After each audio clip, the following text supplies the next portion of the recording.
Hello friends, channel में आपका फिर से एक बार स्वागत है। और जैसा कि आप जानते हैं, मेरा नाम अमोद कुमार है और मैं आपके लिए हिस्ट्री के लेक्चर्स लेकर आता हूं। और ये हिस्ट्री के लेक्चर्स अगर आप यूपीएससी दे रहे हैं, अगर आप पीजीटी दे रहे हैं, अगर आप यूजीसी नेट दे रहे हैं, या फिर अगर आप बीए कर रहे हैं, ऑनर्स या प्रोग्राम कुछ भी है, तो ये वीडियोस आपके लिए है। अगर आप एसएससी वगैरह के लेक्चर्स के लिए देख रहे हैं हिस्ट्री, तो फिर ये बहुत ज़्यादा वायबल ऑप्शन नहीं है, क्योंकि बहुत टाइम टेकिंग होगा और बहुत डेप्थ में कवर कर रहा हूँ मैं। आप इंटरेस्ट के लिए पढ़ सकते हैं, कोई बात नहीं है, पर एग्ज़ाम के लिए अगर आप एसएससी वगैरह दे रहे हैं तो बहुत हेक्टिक हो जाएगा। स्टेट पीसीएस वगैरह दे रहे हैं तो आपको देखना चाहिए वीडियो। अभी हमने अब तक जो किया है उसमें आप देखिए कि हमारा ये फर्स्ट लेक्चर का थर्ड पार्ट है। फर्स्ट लेक्चर का जो थर्ड पार्ट है, इसमें हमने अभी तक ये कर लिया है decline of Mughal empire. Second हमने कर लिया है इमर्जेंस ऑफ रीजनल स्टेट्स। और आज हम दरअसल हमने ये वाला टॉपिक जो है ना, उसको पहले ये रख रखा था foundation of British empire in India. लेकिन अभी क्या हमने किया है कि इसको एडवेंट ऑफ यूरोपियंस के साथ भी हमने जोड़ दिया है। हालांकि दोनों अलग अलग टॉपिक्स नहीं हैं, पर इसको इंटीग्रेट करके एक ब्रॉडर पर्सपेक्टिव जो है देने की कोशिश की गई है आपको, कि एक होलिस्टिक मैनर में आप चीज़ों को समझें। इसमें एडवेंट ऑफ यूरोपियंस में हम अलग यूरोपियन पावर्स के बारे में भी पढ़ेंगे और उसमें देखेंगे कैसे ब्रिटिशर्स जो है उन बाकी के पावर्स के सामने बहुत ज़्यादा डेवलप होकर निकलते हैं, उनको हरा के और एक डोमिनेंट पावर के रूप में उभरते हैं। फिर हम देखेंगे कि इंडिया में जो फाउंडेशन होता है इनका, अलग अलग प्रिंसिपैलिटीज़ को जीतते हैं, अलग अलग सूबा को जीतते हैं, तो उसका क्या प्रोसेस रहा था। ठीक है, तो चलिए स्टार्ट करते हैं। आज स्टार्ट करने से पहले हम कुछ बैकग्राउंड नॉलेज जो है आपको दे दें। एक बैकग्राउंड बता देता हूँ कि कैसे यूरोपियन पावर्स को हमें पढ़ना है। आप ये यूरोपियन पावर्स देखें तो यूरोपियन पावर्स बेसिकली किस जगह से थे। तो ये एरिया अगर आप देख रहे होंगे तो इस एरिया में आप देखिए कि ये एरिया है, वहाँ से लोग ईस्ट एंड वेस्ट जा रहे थे। आपको पता होगा ये वाला जो ओशन है ये अटलांटिक ओशन है। और अटलांटिक ओशन एक ट्रीटी हुई थी, हुआ एक्चुअली ये था कि एक ईयर है 1453। ठीक है, इस ईयर में हुआ क्या था, फॉल ऑफ कॉन्स्टेंटिनोपल।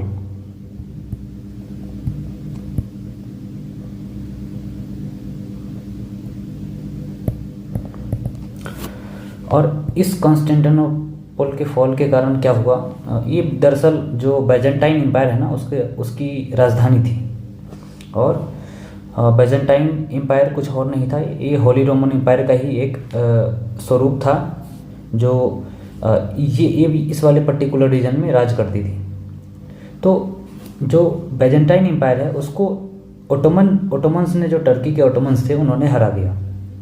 अब ओटोमन्स के हराने से क्या हुआ कि आपको पता ही होगा, आपने क्रूसेड के बारे में सुना होगा, आपने क्रूसेड के बारे में सुना होगा। और उस क्रूसेड में क्या होता है कि ये एक होली वॉर चलती है। आपको पता है कि 622 के बाद से इस्लाम का राइज होता है। एंड देन क्या होता है कि ये इस्लाम अलग अलग एरिया में फैलने लगता है। जो बच्चे कॉलेज में पढ़ चुके हैं मुझसे, उनको हमने ये चीज़ पढ़ाई है। अगर आपने नहीं पढ़ा है तो आप ये मान के चलिए कि 622 में इस्लाम का उदय होता है, और देन ये वाले पर्टिकुलर रीजन से ऐसे इसका एक्सपेंशन होता है। एक्सपेंशन होते होते क्या होता है कि वो एक टर्की के रीजन में ओटोमन्स का जो है ये होता है। उसके बाद आप देखिए कि इससे क्या इम्पैक्ट पड़ा। अब इस वाले पर्टिकुलर रीजन में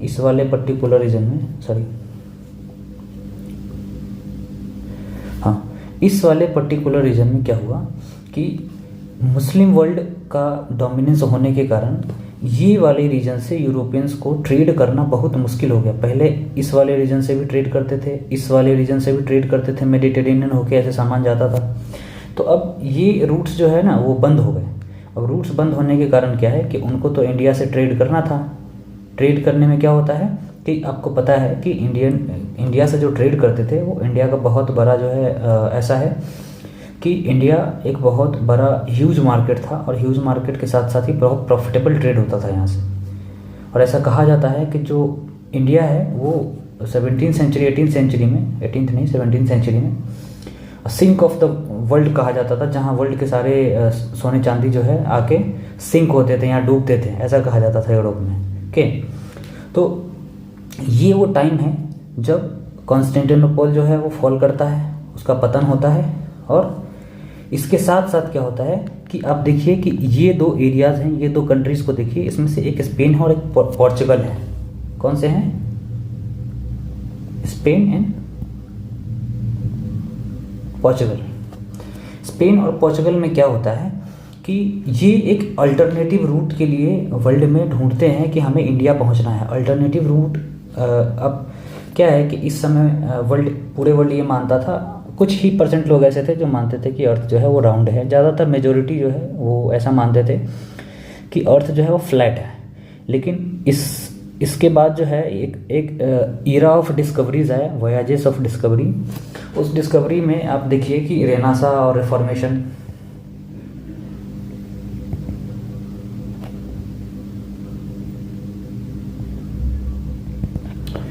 रेनेसांस में क्या हुआ था, दरअसल इसमें एक फिलोसॉफिकल डेवलपमेंट हुआ और बहुत सारे जो है साइंटिफिक डेवलपमेंट भी हुए।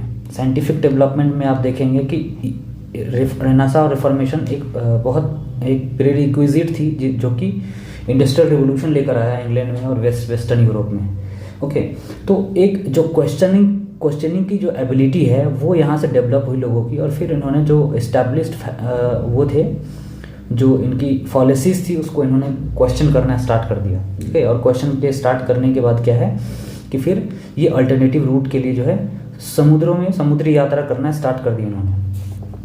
समुद्री यात्रा स्टार्ट करने में क्या होता है, फिर तो एक समय आता है कि स्पेन और पोर्चुगल में जो है कॉन्फ्लिक्ट होना स्टार्ट होता है। कॉन्फ्लिक्ट होने के साथ साथ क्या होता है कि कॉन्फ्लिक्ट जब होती है तो उस समय आप देखिए यहाँ पर मैंने लिख दिया है, एक ट्रीटी होती है, ट्रीटी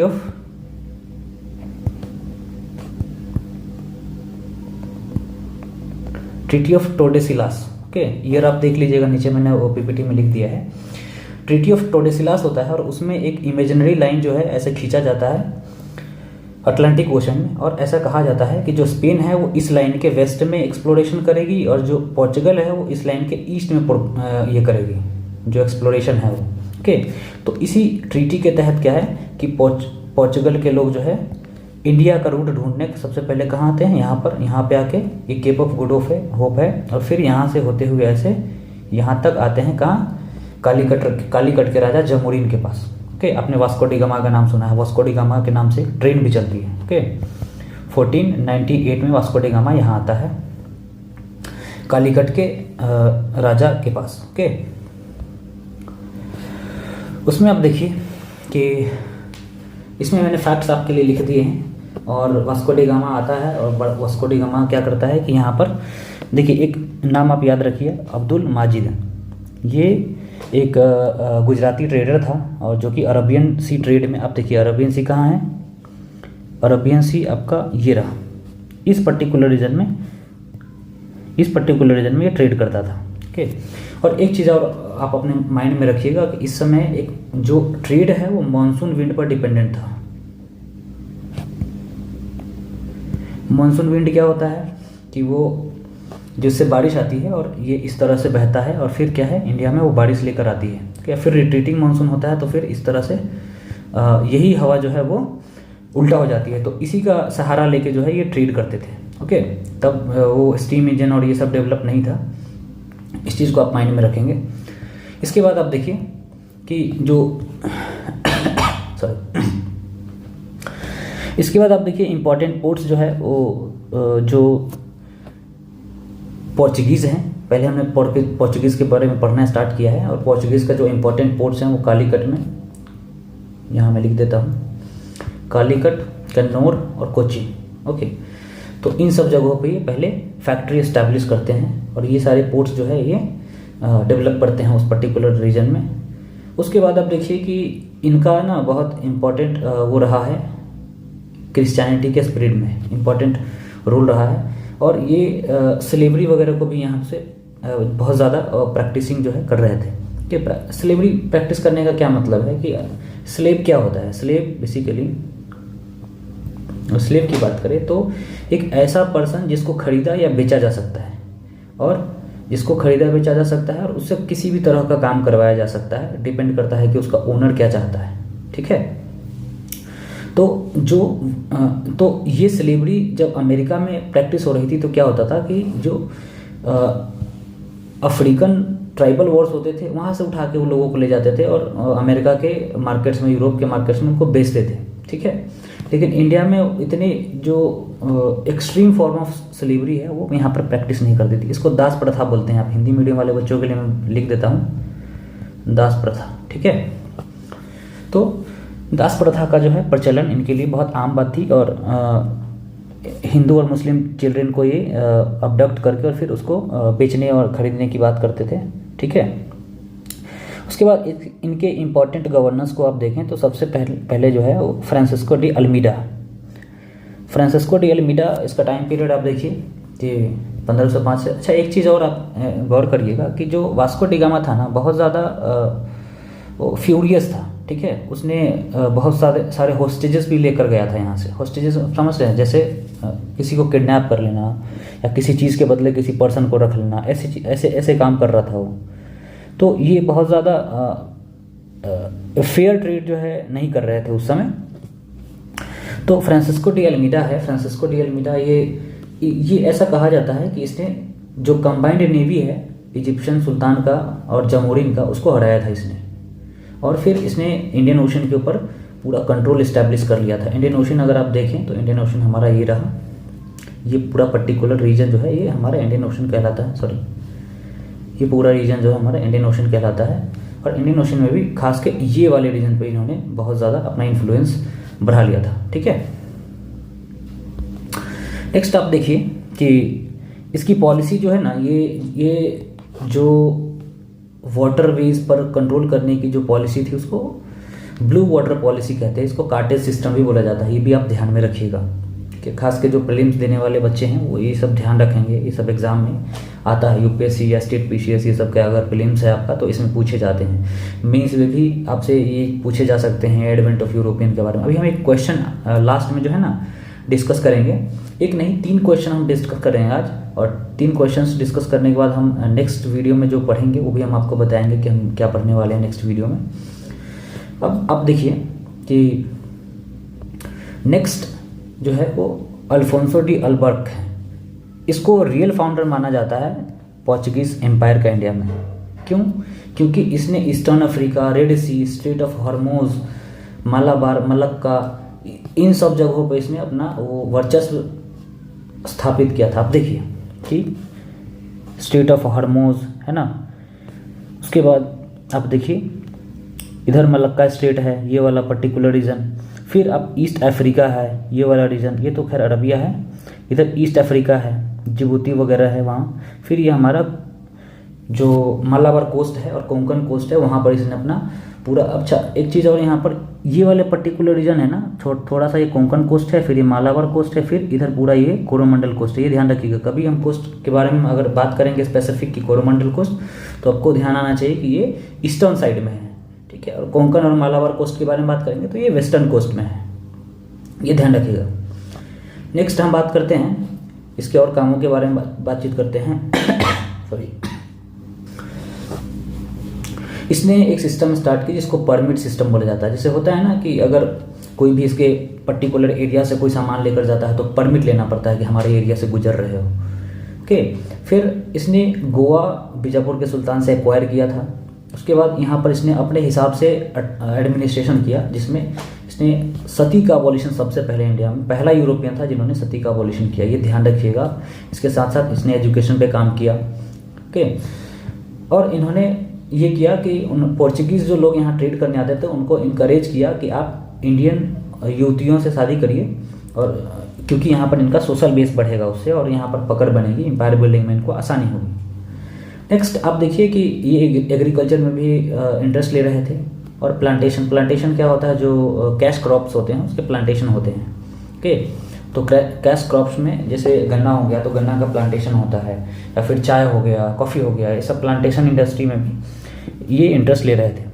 नेक्स्ट आप देखिए कि नीनो डे टून्हा है या कुन्हा है, जो भी आप कह लीजिए।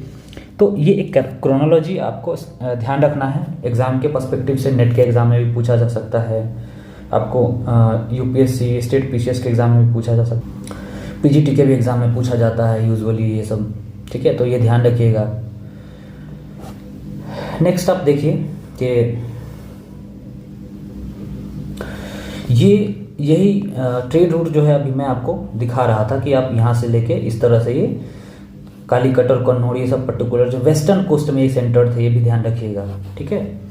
नेक्स्ट आप देखिए कि ये एक मैंने मैप लगा दिया है।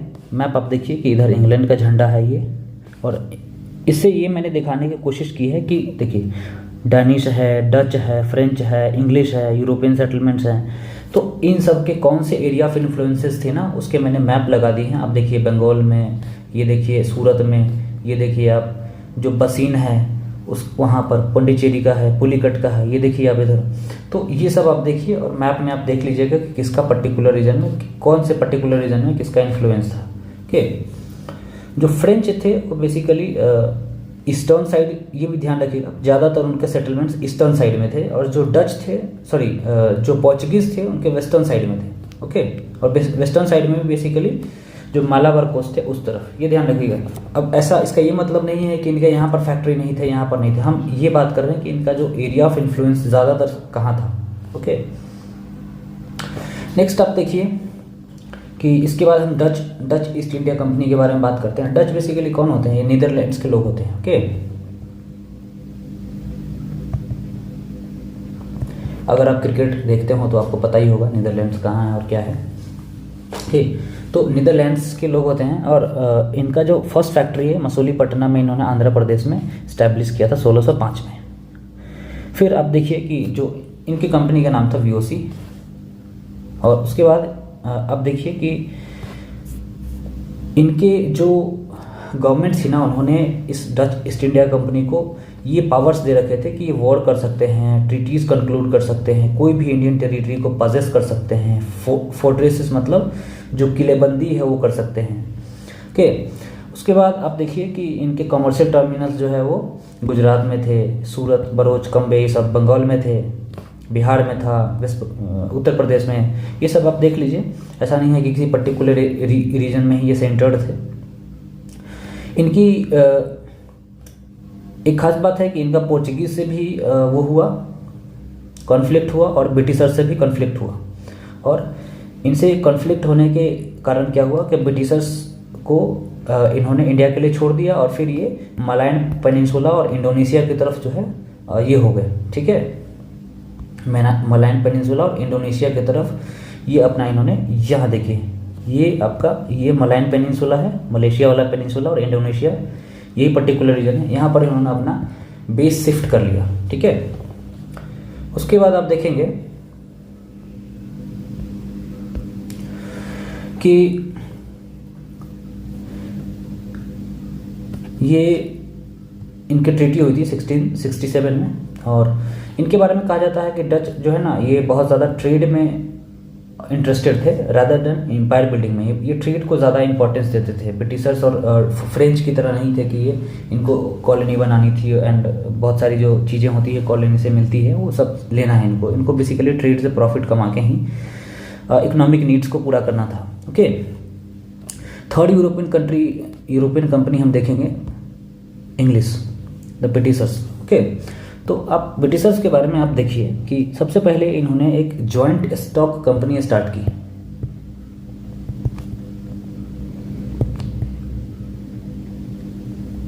जॉइंट स्टॉक कंपनी क्या होता है? बेसिकली कई सारे पार्टनर्स होते हैं इसके, है ना। कोई भी एक पर्टिकुलर, जैसे कोई पर्टिकुलर आदमी कोचिंग खोलता है तो उसके 5 पार्टनर्स होते हैं, तो एक तरह का जॉइंट स्टॉक कंपनी है। ओके, तो इस तरह का एक जॉइंट स्टॉक कंपनी खोला गया जिसका नाम था मर्चेंट एडवेंचरर्स। ये इन्होंने 1599 में स्टार्ट किया था कंपनी, ट्रेड करने के लिए ईस्ट में। बेसिकली सिर्फ इंडिया नहीं होता था, वो ईस्ट में और वेस्ट में इस तरह से डिवाइड करते थे शुरुआती के दिनों में। तो क्वीन ने जो है, क्वीन विक्टोरिया 1 थी उस टाइम, उन्होंने इसको 15 साल के लिए चार्टर दिया। पहले चार्टर मतलब कि वो एक तरह का लाइसेंस होता है, हमारे यहाँ भी फैक्ट्री खोलने के लिए या कोई पर्टिकुलर चीज़ करने के लिए लाइसेंस चाहिए होता है ना, इस तरह से लाइसेंस इन्होंने 15 साल के लिए दिया, जो कि इन्होंने एक फ्रेश चार्टर के थ्रू 1609 में इंडेफिनिट पीरियड के लिए कर दिया। जो कि पहले क्या था, पहले 15 सालों के लिए इन्होंने किया था, लेकिन अब इंडेफिनिट पीरियड के लिए मतलब हमेशा के लिए कर दिया। ठीक है, उसके बाद आप देखिए कि क्या होता है कि इनिशियली जैसे यूरोपियंस अमेरिका के तरफ गए, अमेरिका की हम बेसिकली कॉलोनाइजेशन अभी नहीं पढ़ेंगे, पर आप ये मान के चलिए जो अमेरिकन थे, रेड इंडियंस जिसको बोला जाता था, वहाँ पर इन्होंने ना मतलब एक पूरा का पूरा कबीला साफ़ कर दिया। जहाँ जहाँ भी इन्होंने कॉलोनाइज़ किया वहाँ वहाँ पूरा का पूरा इन्होंने कबीला साफ़ कर दिया, और मतलब ऐसा हो गया कि वहाँ के लोग इनके सामने खड़े नहीं हो पाते थे, विथ स्टैंड नहीं कर पाते थे, और ये बहुत सारे जो यूरोपियंस डेवलप थे, तो इसलिए यहाँ से बहुत सारे रोग लेकर गए इनके साथ। ऑब्वियस है, कोई भी अगर पर्टिकुलर सेटिंग का व्यक्ति कहीं और जाता है तो अपने साथ जो माइक्रो ऑर्गेनिजम्स हैं या फिर जो भी उसके साथ बीमारियाँ एसोसिएटेड है वो भी जाएगा उसके साथ। तो इस तरह से जो इनके साथ बीमारियाँ गई ना, उसमें प्लेग में बहुत सारे लोग मारे गए वहाँ पर अमेरिका में। लेकिन हमारे साथ ऐसा नहीं हुआ, हमारे यहाँ ये भीख मांगते हुए आए थे। ओके, भीख मांगते हुए इन द सेंस क्या कि कैप्टन हॉकिंस पहले 1609 में जहांगीर के कोर्ट में आता है और कहता है कि भाई हमें यहाँ पर फैक्ट्री इस्टेब्लिश करने दो और हमें कुछ ट्रेडिंग कंसेशंस भी दे दो कि हम यहाँ पर व्यापार कर पाएँ। ओके, और फिर थॉमस रो आते हैं 1615 में। तो आप ये क्रोनोलॉजी ध्यान रखिएगा, पहले हॉकिंस फिर थॉमस रो। अगर आप यूपीएससी बीपीएससी ऐसे कोई भी एग्जाम इस तरह का दे रहे हैं तो ये क्रोनोलॉजी ध्यान रखिएगा, कभी भी आपसे पूछा जा सकता है, कभी भी कंफ्यूज किया जा सकता है आपको।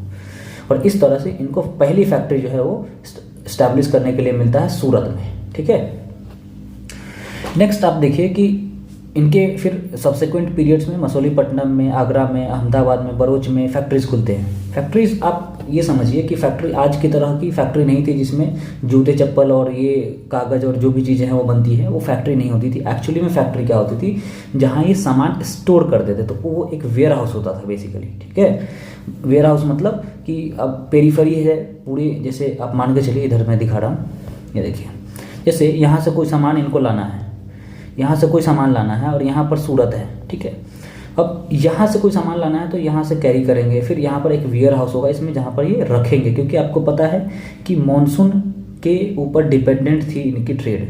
तो महीने 2 महीने में कभी एक बार जाना होता था इस तरफ, कभी एक बार इधर आना होता, तो तब तक जो है ये स्टोर करके वहाँ रखते थे, इसलिए फैक्ट्री का बहुत बड़ा महत्व था।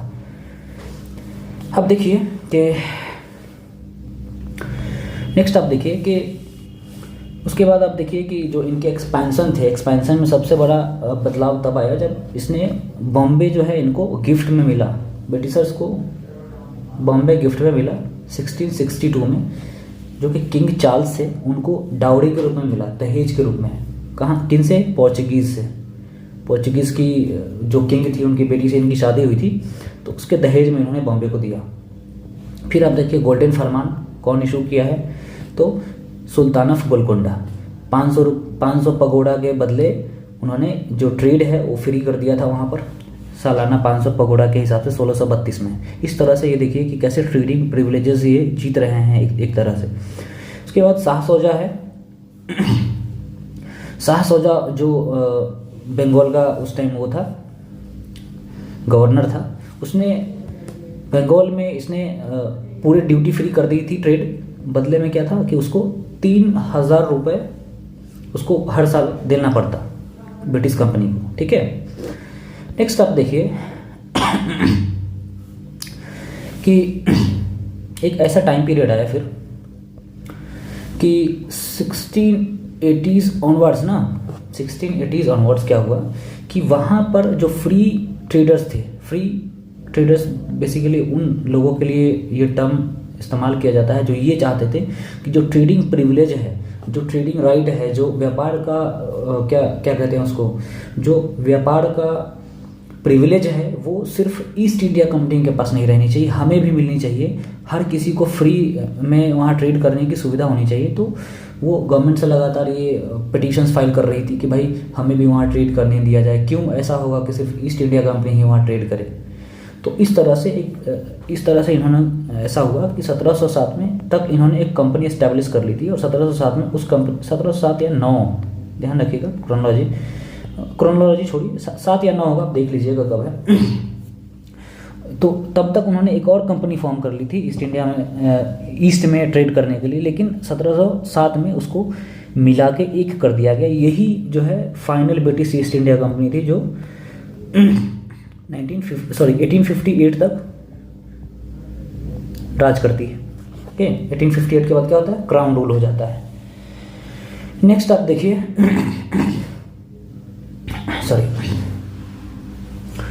नेक्स्ट देखिए आप कि हमने उसकी तो बात कर ली, बॉम्बे की तो बात कर ली, फिर आता है बारी कोलकाता की। आपको पता होगा 3 प्रोविंसेस थे और 3 प्रोविंसेस में ये हमारा कोलकाता या कैलकाटा, तब कैलकाटा बोला जाता था। तो जो सासौजा है उसके प्रिविलेजेस के कारण उस पर्टिकुलर रीजन में क्या हुआ कि इनके जो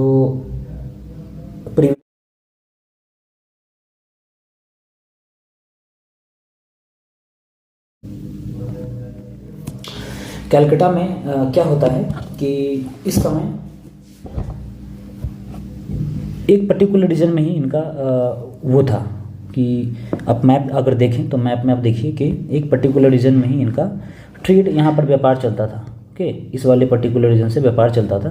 तो व्यापार चलने के साथ साथ इन्होंने क्या किया, एक चीज़ कि इन्होंने ना 3 विलेजेस, गोविंदपुर, सुतानोती और कालीकाता, ये तीनों का नाम ना आप ध्यान रखिएगा। कभी भी आपसे यूपीएससी में, बीपीएससी में, यूपीपीसीएस में, बहुत सारे जो पीसीएस के एग्जाम होते हैं वहाँ पूछा जा सकता है।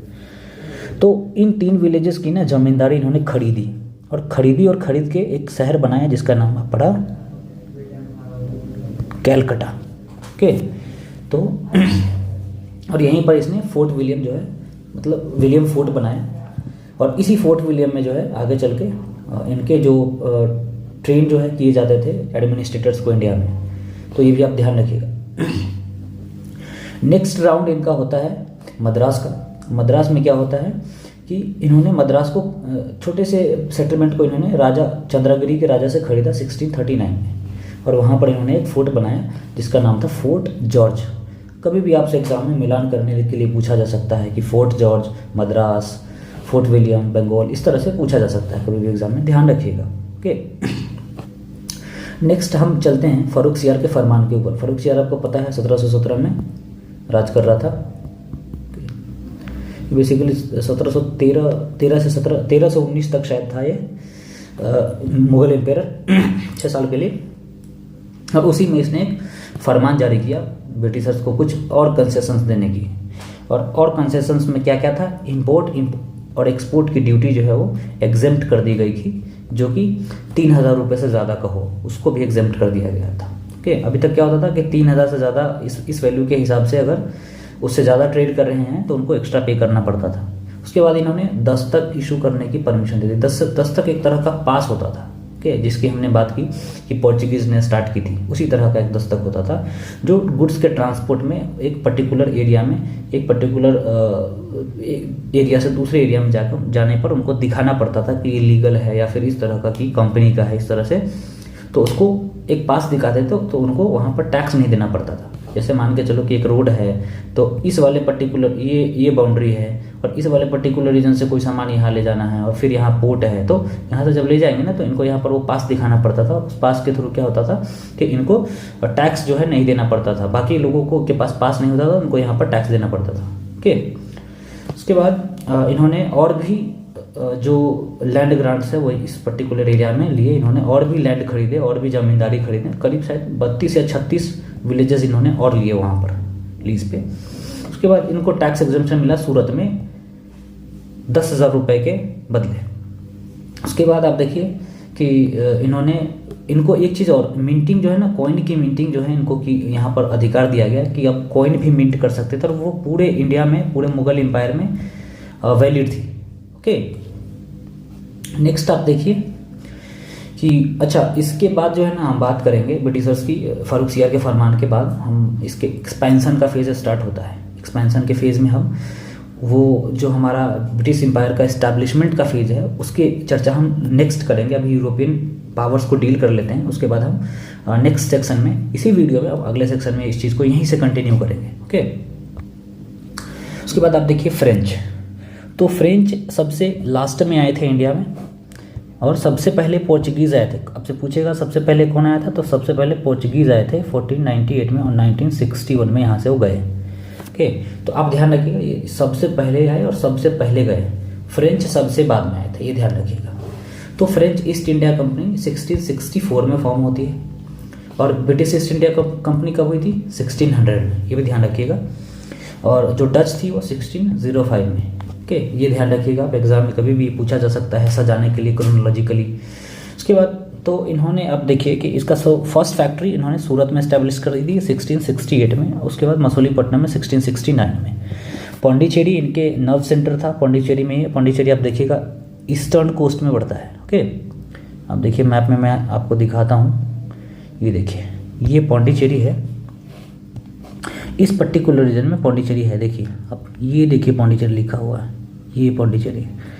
तो पौंडीचेरी इनका नर्व सेंटर था, और पौंडीचेरी में ही ये जो बेस था इनका वो पौंडीचेरी में था। ओके, और पौंडीचेरी का को एक बार हारे भी थे ये कर्नाटिक वॉर में, और हम उसकी भी अभी चर्चा करेंगे।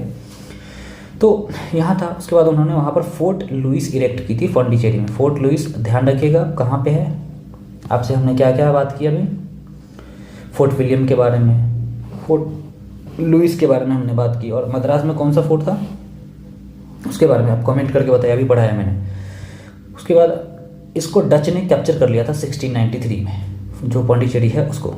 उसके बाद आप देखिए इसकी फाउंडेशन से 1674 में हुआ था। तो ट्रीटी ऑफ रिस्विक हुई थी। अब हमने आपको बताया कि डच का इनसे भी झगड़ा चलता है, फ्रेंच से भी और ब्रिटिशर से भी। फिर डच क्या है, वो इंडिया छोड़ के कहाँ शिफ्ट हो जाते हैं, इंडोनेशिया वाले एरिया में। ओके, हमने अभी भी पीछे मैप में बताया है, अगर आपको फिर से कन्फ्यूजन हो तो पीछे जाके आप वीडियो दोबारा से देख लीजिए। देन आप देखिए कि ट्रीटी ऑफ रेस्विक हुआ था, इसके बारे में हमने ऑलरेडी बात की। उसमें फ्रेंच पोजीशन पौंडीचेरी का रीस्टोर कर दिया गया था, दोबारा से उनको वापस दे दिया गया था। उसके बाद इन्होंने चंदरनगर कोलकाता के पास इन्होंने अपना वो बेस बनाया। मुगल एम्पायर शाइस्ता खान है, उनसे उन्होंने लिया था। देन इन्होंने फैक्ट्रीज बालासोर में बनाए, माहे में बनाए, कासिम बाजार में बनाए, कराईकल में बनाए। ये सब अभी अब देखिए, अभी जो पौंडीचेरी है वो कराईकल, माहे और पौंडीचेरी, ये 3 रीजन्स हैं जो पौंडीचेरी के अंडर में आता है। पौंडीचेरी का मैप देखिएगा अगर आपको इंटरेस्ट है तो। उसके बाद आप देखिए कि war of succession, Spanish succession जो है वो वहाँ पर स्टार्ट हो जाती है यूरोप में। उसके बाद 1720 के बाद क्या होता है कि रीऑर्गेनाइजेशन होता है फ्रेंच कंपनी का। अब फ्रेंच कंपनी में और ब्रिटिश कंपनी में क्या फ़र्क था हम अभी बात करेंगे, जब इनके फेलियर्स की बात करेंगे, क्यों ये फेल हो गए इंडिया में एक पैन इंडियन एम्पायर बनाने में। ओके, उसके बाद आप देखिए एडवेंट ऑफ फ्रेंच गवर्नर जो है जोसेफ डुप्लिक्स, फ्रांसिस डुप्लिक्स 1742 में आता है, और यहाँ पर क्या कर देता है, एंग्लो फ्रेंच वॉर स्टार्ट कर देता है। एंग्लो फ्रेंच राइवलरी जो है यहाँ स्टार्ट हो जाती है, जिसकी हम अभी बात करते हैं। एंग्लो फ्रेंच राइवलरी को कर्नाटिक वॉर भी कहते हैं। 3 कर्नाटिक वॉर्स हुए थे, और ये ऑस्ट्रियन वॉर ऑफ सक्सेशन से स्टार्ट होता है 1740 से 48 के बीच। फर्स्ट कर्नाटिक वॉर जो है होता है, और ये ख़त्म कब होता है, 7 ईयर वॉर्स के साथ 1763 में। ओके, हम बात करेंगे अभी उसके बारे में भी। उसके बाद आप देखिए कि ये एक ऐसा पीरियड था कि वो बहुत अनसर्टेनिटीज़ थी, बहुत कि कौन यहाँ पर राज करेगा, कैसे चीज़ें चलेंगी, बहुत अनसर्टेनिटीज़ थी इस समय। तो फर्स्ट कर्नाटिक वॉर में क्या होता है कि यूरोप में जब Austrian war of succession breakout होता है, तो अब क्या होता है, ब्रिटिश और फ्रेंच में राइवलरी स्टार्ट होती है यूरोपियन लैंड पे। अब उसका यहाँ पर होता है क्या कि ये तो क्या होता है कि नवाब जो होते हैं ना, वो कर्नाटक के नवाब होते हैं। अनवरुद्दीन, यहाँ नाम लिख दिया मैंने, कभी आपसे एग्जाम में पूछ ले इसलिए। तो उनके जो डायनास्टिक वो होता है ना, उसमें इन्होंने अभी इंटरफेरेंस नहीं हो रहा था। अभी क्या हो रहा था कि ब्रिटिशर्स को ये बहुत भारी पड़ रहे थे, ब्रिटिश कॉलोनीज़ को जो है ये सीज कर रहे थे। तो ब्रिटिशर्स ने अनवरुद्दीन से हेल्प मांगी, और इस तरह से फ्रेंच ने अनवरुद्दीन को हरा दिया और ऑब्वियसली ब्रिटिशर्स को भी हरा दिया क्योंकि वो उनके अलाई थे। तो ये वाली जो है पहले कर्नाटिक वॉर में फ्रांस जीतता है, ब्रिटेन हारता है, और इसमें एक ट्रीटी होती है जिसको ट्रीटी ऑफ एक्सिला-चैपल बोलते हैं, या चैपल जैसा भी आप बोल सकते हैं, ट्रीटी ऑफ एक्सिला-चैपल। तो इसमें क्या होता है कि ये ऑस्ट्रियन वॉर के साथ साथ जो है एंड हो जाता है 1748 में। अब इसमें क्या होता है कि इस ट्रीटी के थ्रू ये होता है कि जो फ्रेंच ने जो ब्रिटिश कॉलोनी को एक्वायर किया है या हड़पा है उसको, और फ्रेंच ने और ब्रिटिशर्स ने जो इनकी टेरिटरी ली है उन दोनों को आपस में वापस कर देने के लिए ये ट्रीटी हुई। ओके, तो जो नॉर्थ अमेरिका में इन्होंने ये जो भसड़ मचाई थी वो नॉर्थ अमेरिका की कॉलोनी उसको रिस्टोर कर दिया गया था ब्रिटिशर्स को, और ब्रिटिशर्स की कॉलोनी जो फ्रेंच यहाँ कैप्चर किए थे वो यहाँ पर ब्रिटिशर्स को वापस कर दिए गए फ्रेंच के द्वारा। ओके, नेक्स्ट आप देखिए सेकेंड कर्नाटिक वॉर 1714। अब देख रहे हैं कि 1748 में ख़त्म ही हुआ है फर्स्ट, और 49 में फिर से स्टार्ट हो गया, मतलब इनको चैन ही नहीं था एकदम।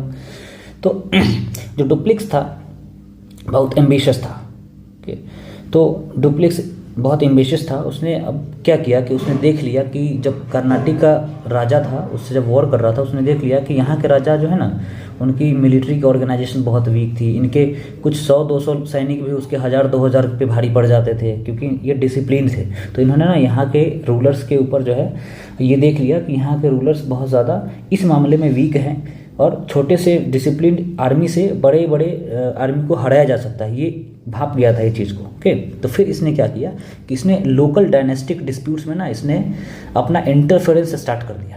ओके, इंटरफेरेंस मतलब कि भाई उसको हेल्प कर दी और जो किंग मेकर का ना रोल वो निभाने लग गया था। इसी बीच क्या होता है कि निज़ामुल मुल्क की डेथ होती है। निज़ामुल मुल्क कौन था? कमेंट बॉक्स में आप करके बताइए। चलो छोड़ो, मैं ही बता देता हूँ। ये वो था जिसने हैदराबाद की इस्टेब्लिशमेंट की थी। जब हमने फर्स्ट लेक्चर में आपको पढ़ाया था, सेकंड लेक्चर में पढ़ाया था रीजनल किंगडम्स के बारे में, तो उसी में से एक हैदराबाद है जिसकी स्थापना निज़ामुल मुल्क करता है। निज़ामुल मुल्क असफ़जहाँ I। तो इसकी डेथ होती है। तो इसने क्या किया ना, इसने नासिर जंग को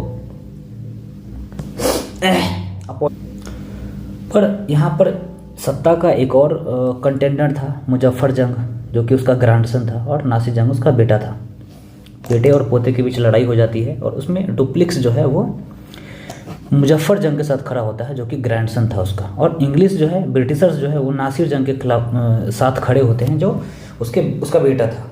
ओके, अल्टीमेटली क्या होता है कि ये डायनास्टिक वॉर जो है वो एक ब्रिटिशर्स और फ्रेंच के बीच में वॉर बन जाता है। ओके, इसमें कुछ इंपॉर्टेंट बैटल्स हुए थे। आपको ये कभी कभी प्रीलिम्स में पूछ देता है कि ये बैटल्स के नाम बताइए कौन से वॉर से रिलेटेड हैं। तो अंबूर, तिरुचिनपल्ली, बेसिकली इसको तिरुचिरापल्ली भी बोलते हैं इसलिए मैंने वैसा बोल दिया था, अरकोट, ये सारे वॉर्स जो है यहाँ पर इंपॉर्टेंट बैटल्स हुए थे। ओके, इस वॉर के उसके बाद इसका रिजल्ट क्या हुआ कि डुप्लिक्स को वापस बुला लिया गया। कहा कि भाई तुम बहुत इधर गंद मचा रहे हो, वापस आओ। तो फ्रेंच गवर्नमेंट ने उसको वापस बुला लिया। फिर वहाँ पर उसकी ट्रायल वायरल हुई और फिर उसका जो भी है वो सिस्टम वहाँ उसका बना। उसके बाद इंडियन रूलर्स की डिपेंडेंसी बढ़ गई क्योंकि इंडियन रूलर्स भी ये समझ गए थे कि यूरोपियंस ही हैं जो हमारी हेल्प कर पाएंगे हमें पावर कैप्चर करने में। ओके, नेक्स्ट अब देखिए कि थर्ड कर्नाटिक वॉर जो है, अब देखिए कि 56 में 54 में वो ख़त्म होता है, फिर से 58 में तैयार हैं लड़ने के लिए। ठीक है, मतलब अजीब हाल था इनका, साल 2 साल भी रहा नहीं जा रहा था। फिर देखिए कि फिर से 7 ईयर्स वॉर जो है वहाँ स्टार्ट हो जाता है यूरोप में, और ब्रिटेन और फ्रांस फिर से जो है अपोजिट साइड में थे वॉर। इसमें होता क्या है कि French government count day lily है या काउंट डे लैली जो भी बोलिए आप, उसने जो फोर्ट है ना सेंट डेविड, उसको कैप्चर कर लिया। और कैप्चर करने के बाद क्या है कि ब्रिटिशर्स ने इसको रिटेलिएट किया, उसका जवाब दिया। ओके, और इसी क्रम में बैटल ऑफ वांडीवास होता है। बहुत फेमस वॉर है ये, बैटल है, ध्यान रखिएगा कभी भी एग्जाम में आपसे पूछा जा सकता है कि बैटल ऑफ वांडीवास किस वॉर से रिलेटेड है, तो थर्ड कर्नाटिक वॉर। ओके, इसमें ना ब्रिटिशर्स की जीत हो जाती है और ये last nail in the coffin of French government in India prove होता है। ओके, तो इसका जो लीडरशिप कर रहे थे वो जनरल आयरकूट। इसके बाद एक ट्रीटी होती है, इसका नाम है ट्रीटी ऑफ पेरिस या पीस ऑफ पेरिस कहते हैं इसको। अच्छा, सेकेंड जो कर्नाटिक वॉर होता है उसमें ट्रीटी ऑफ पॉन्डिचेरी होती है, ये भी ध्यान रखिएगा। तो ये ट्रीटी होती है और इस ट्रीटी के तहत क्या होता है कि जो फ्रेंच फैक्ट्रीज़ हैं उसको रेस्टोरेशन कर दिया जाता है, मतलब उसको वापस दे दिया जाता है फ्रेंच को। और फ्रेंच को ऐसा कहा जाता है कि तुम स्मॉल एनक्लेव्स में भी अपने जहाँ जहाँ हो वहीं पर रहो और ज़्यादा इंटरफेयर इधर उधर मत करो, नहीं तो भाई हम तोड़ देंगे तुम्हें। ओके, उसके बाद ब्रिटिशर्स एक लोन पावर यहाँ बन के रह गया है, एक सुप्रीम पावर बन के यहाँ पर रह जाता है। अब देखिए कि यही टाइम पीरियड है जब 1757 में ऑलरेडी ये बंगाल के गवर्नर को हरा चुका है। कौन? Robert Clive. ओके, 1757 में ऑलरेडी ये हरा चुका है और 1761 में आप देखिए कि थर्ड बैटल ऑफ पानीपत होता है और इसमें मराठा भी हार जाते हैं। और फिर इसी टाइम पीरियड में क्या होता है, 1764 में बक्सर होता है, Buxar war, battle of Buxar.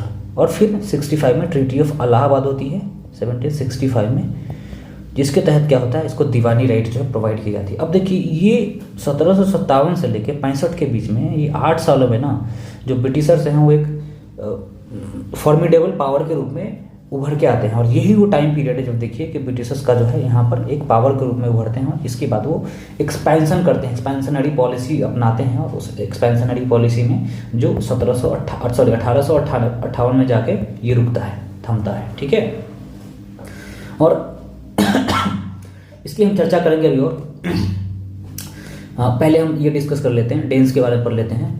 Okay, dense basically ये दानिश पीपल थे, डेनमार्क के लोग थे और ये ना अपने उसके लिए जाने जाते हैं मिशनरी एक्टिविटीज़ के बारे में। ज़्यादातर मिशनरी जो है ना वो यहीं से आए थे और ये कन्वर्ट करने की जो है वो करते थे। ओके, फैक्ट्री जो है वो इन्होंने अपने ब्रिटिशर्स को बेच दिया था 1845 में, और फिर बोरा वोरा अपना उठाया और निकल लिए। उसके बाद मिशनरी एक्टिविटीज़ करते रहेगा इधर उधर। ओके, तो इसके बारे में बहुत कुछ नहीं है, पर ये भी आए थे, ये भी ध्यान रखिएगा।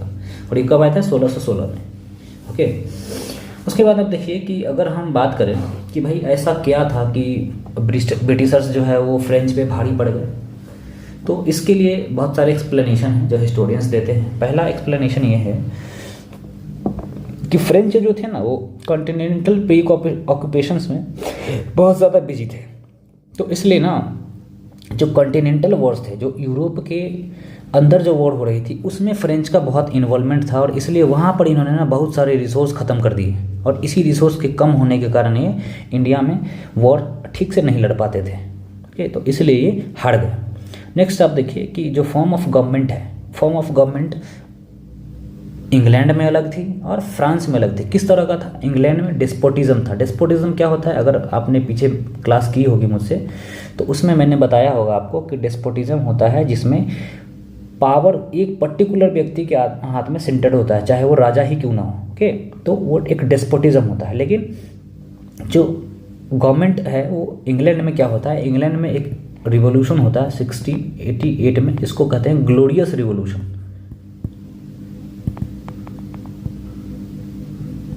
ओके, 1688 में ग्लोरियस रिवॉल्यूशन होता है और इस ग्लोरियस रिवॉल्यूशन के कारण क्या होता है कि वहाँ पर एक रिपब्लिकन फॉर्म ऑफ गवर्नमेंट बन जाता है। वहाँ पर पार्लियामेंट का गठन होता है और पार्लियामेंट में जो इम्पोर्टेंट जो डिसीजंस है वो डिस्कस किए जाते थे और उससे ही वो मतलब किए जाते थे आगे के डिसीजंस। तो ऐसा नहीं था कि वहाँ का क्राउन सारा वो ये कर रहा था, डिसीजंस ले रहा था। हालांकि क्राउन इन्वॉल्व था पर उतना नहीं जितना फ्रेंच क्राउन जो है वो यहाँ पर था, और वो अभी हम और देखेंगे आगे। थर्ड रोल है कि जो ऑर्गेनाइजेशन है ना वो दो कंपनीज़ का, उसमें बहुत डिफरेंट था।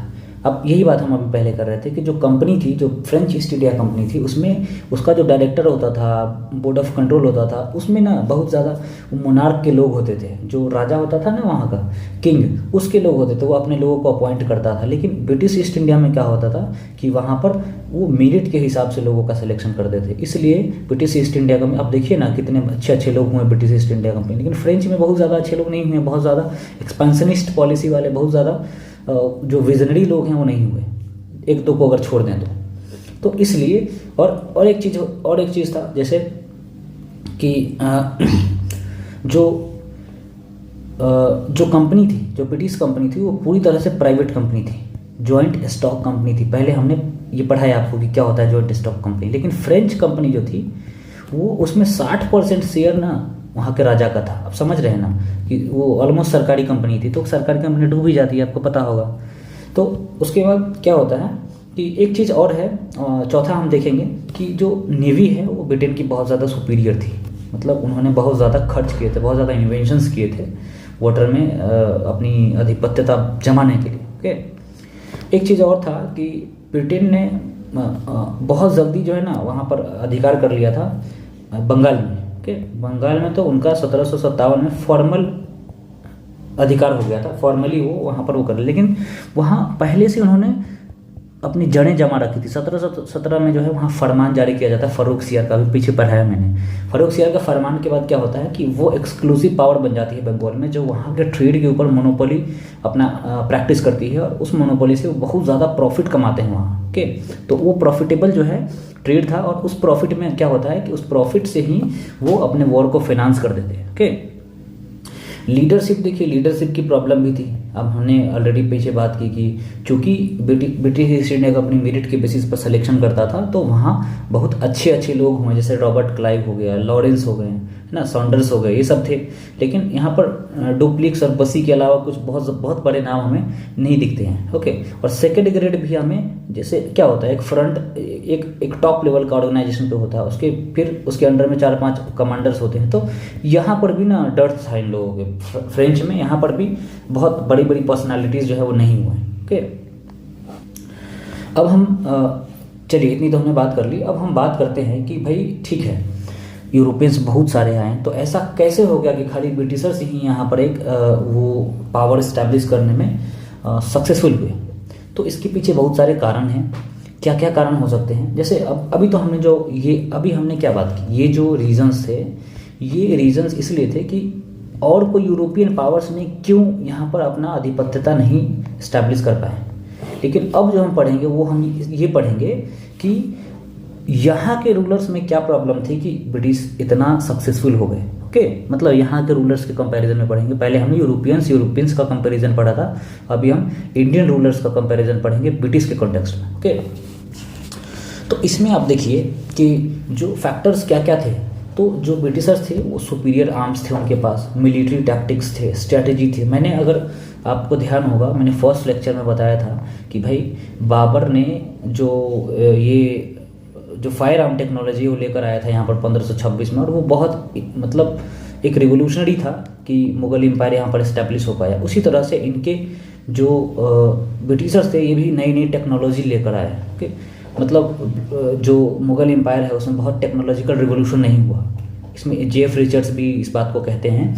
तो आप देखिए कि जो आर्म्स इनके सुपीरियर थे, उसके बाद इनकी मिलिट्री टैक्टिक्स भी बहुत अच्छी थी कि भाई यहाँ का दो राजा है, आप इससे लड़ना है तो इससे वो कर लिया, अपना साठगांठ कर लिया, अगर इससे लड़ना है तो फिर इससे और इससे साठगांठ कर लिया, और इससे लड़ना है तो फिर इन दोनों से साठगांठ करके इसको हरा दिया। तो इस तरह के टैक्टिक्स वो अपनाते थे। ओके, स्ट्रैटेजी भी उनकी अच्छी थी कि भाई एक होता है ना कि भाई ऐसे हमें वॉर करना है, वैसे अटैक करना है, तो एक स्ट्रैटेजी भी बहुत अच्छी थी उनकी। नेक्स्ट आप देखिए कि मिलिट्री डिसिप्लिन बहुत ज़्यादा थी उनमें, और क्योंकि वो रेगुलर सैलरी पे करते थे।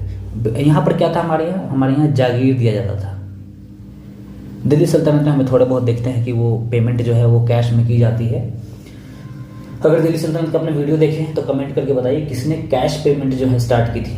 ओके, कमेंट बॉक्स में बताइए कि जो सोल्जर्स हैं उनको कैश पेमेंट किसने स्टार्ट करी थी दिल्ली सल्तनत में। ओके, और उसके बाद आप देखिए कि कमांड्स जो है ना, ये जो मिलिट्री कमांड्स होते हैं केवल ट्रस्टेड हैंड्स को ही देते थे, किसी को भी ऐसे वैसे को नहीं देते थे। इंडिया में क्या होता था कि भाई मीर कासिम ने लड़ने से ही मना कर दिया बैटल ऑफ प्लासी में। ओके, तो अब लड़ने से मना कर दिया, तो आप समझ रहे हैं ना कि एक बहुत बड़ा फ्लीट जो है लड़ा ही नहीं बैटल ऑफ प्लासी में। इसलिए कहा जाता है कि वो ऐसा बैटल था जो सिराजुद्दौला हार तो गया लेकिन वो लड़ा ही नहीं, बिना लड़े वो वॉर जो है हार गया।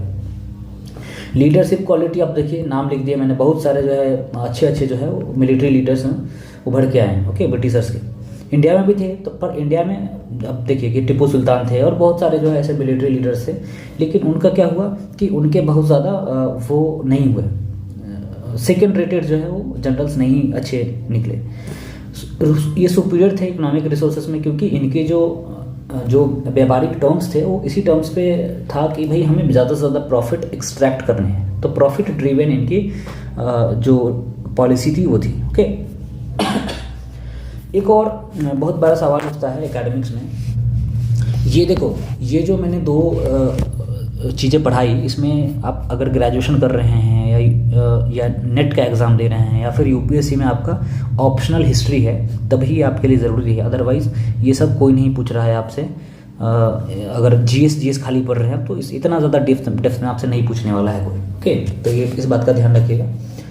नेक्स्ट आप देखिए कि एक और सवाल आता है कि क्या जो इंडिया का कॉन्क्वेस्ट था, जो इंडिया में इन्होंने अपनी सत्ता स्थापित की, ये क्या एक्सीडेंटल था या प्लान्ड था? इन्होंने प्लान करके किया था या फिर एक्सीडेंटल था, वैसे इनको मिल गया?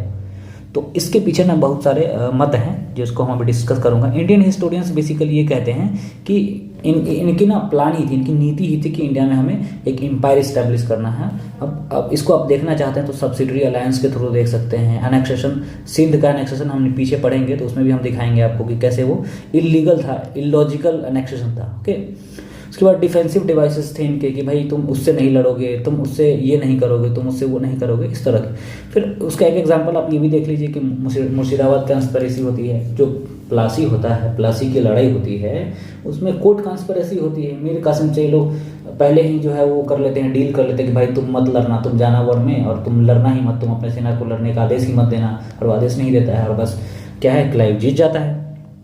तो इस तरह से क्या है कि जो इंडियन हिस्टोरियंस है वो ये मानते हैं कि ये प्लान्ड था, कॉन्क्वेस्ट जो है प्लान्ड था, ऐसा नहीं था कि एक्सीडेंटली बहुत कुछ ऐसे इनको मिल गया, तो ऐसा नहीं था। पर जो बेसिकली कैम्ब्रिज हिस्टोरियंस हैं या जो यूरोपियन हिस्टोरियंस है, इम्पीरियलिस्ट हिस्टोरियंस, वो ये मानते हैं कि ये एक्सीडेंटल है।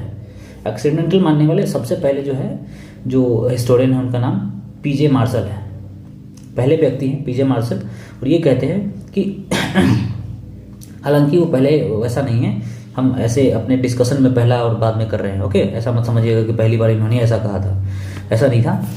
हम बात ये कर रहे हैं कि हम सबसे पहले ये डिस्कस कर रहे हैं कि पीजे मार्शल ने क्या कहा। पीजे मार्शल ने कहा कि पिट्स इंडिया एक्ट तक ना 1784 में पिट्स इंडिया एक्ट आई थी, तो 1784 तक ना ऐसा कोई प्लान नहीं था इनका कॉन्क्वेस्ट करने का। मतलब उससे पहले जो इनको टेरिटरी मिली वो सब ऐसे ही एक्सीडेंटल था कि बस लक लग गया और मिल गया। ठीक है, तो ऐसा एक्चुअली में हम देखेंगे कि था कि नहीं आगे।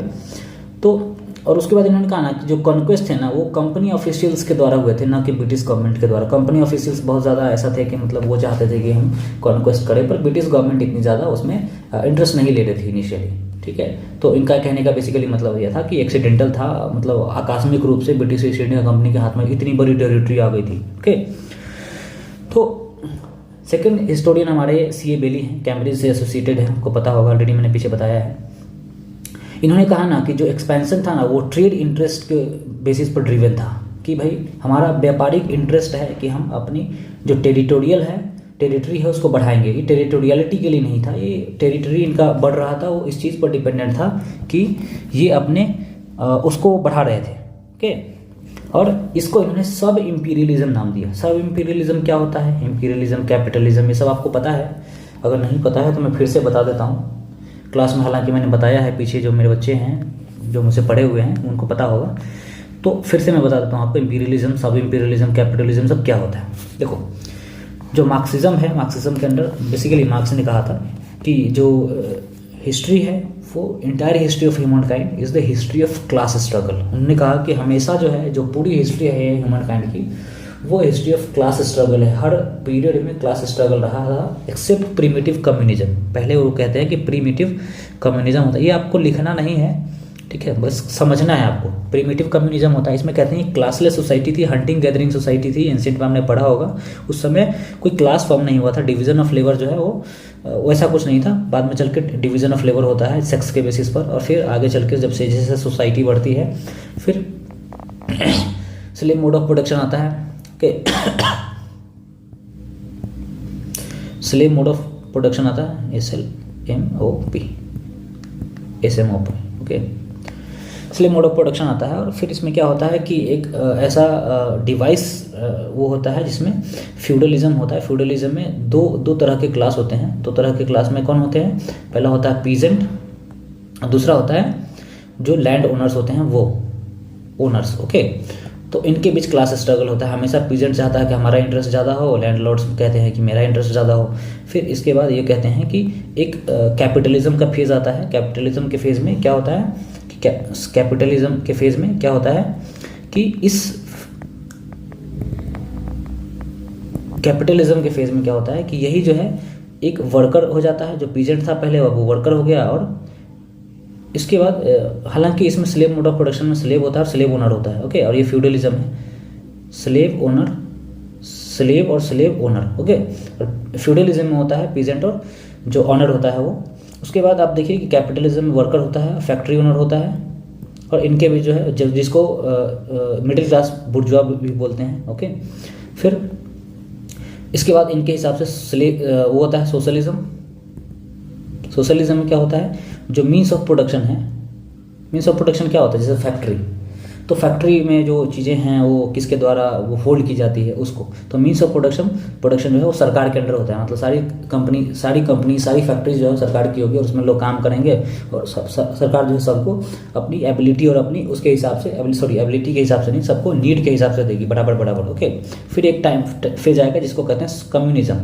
कम्युनिज्म में ना इतनी ज़्यादा मोरल डेवलपमेंट हो जाती है लोगों की कि गवर्नमेंट की ज़रूरत नहीं पड़ती। अगर गवर्नमेंट की ज़रूरत नहीं पड़ती है फिर क्या होता है कि लोग अपने नीड के हिसाब से ही चीज़ें जो है खर्च करते हैं। कोई ग्रीड नहीं होती लोगों में और समाज जो है फिर से इक्वल हो जाता है। इस तरह का थियरी दिया गया था। ओके, तो कैपिटलिज्म को ना फर्दर 3 भागों में बांटते हैं।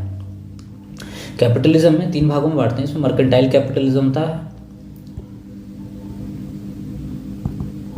मर्केंटाइल कैपिटलिज्म होता है, इंडस्ट्रियल कैपिटलिज्म होता है और फिर होता है फाइनेंस कैपिटलिज्म।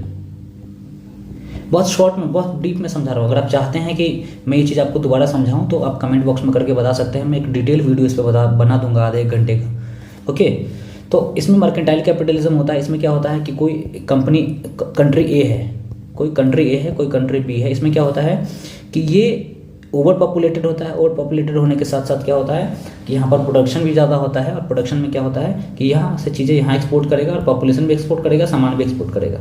सेकेंड फेज में क्या होता है, अब यहीं से फर्निश्ड है।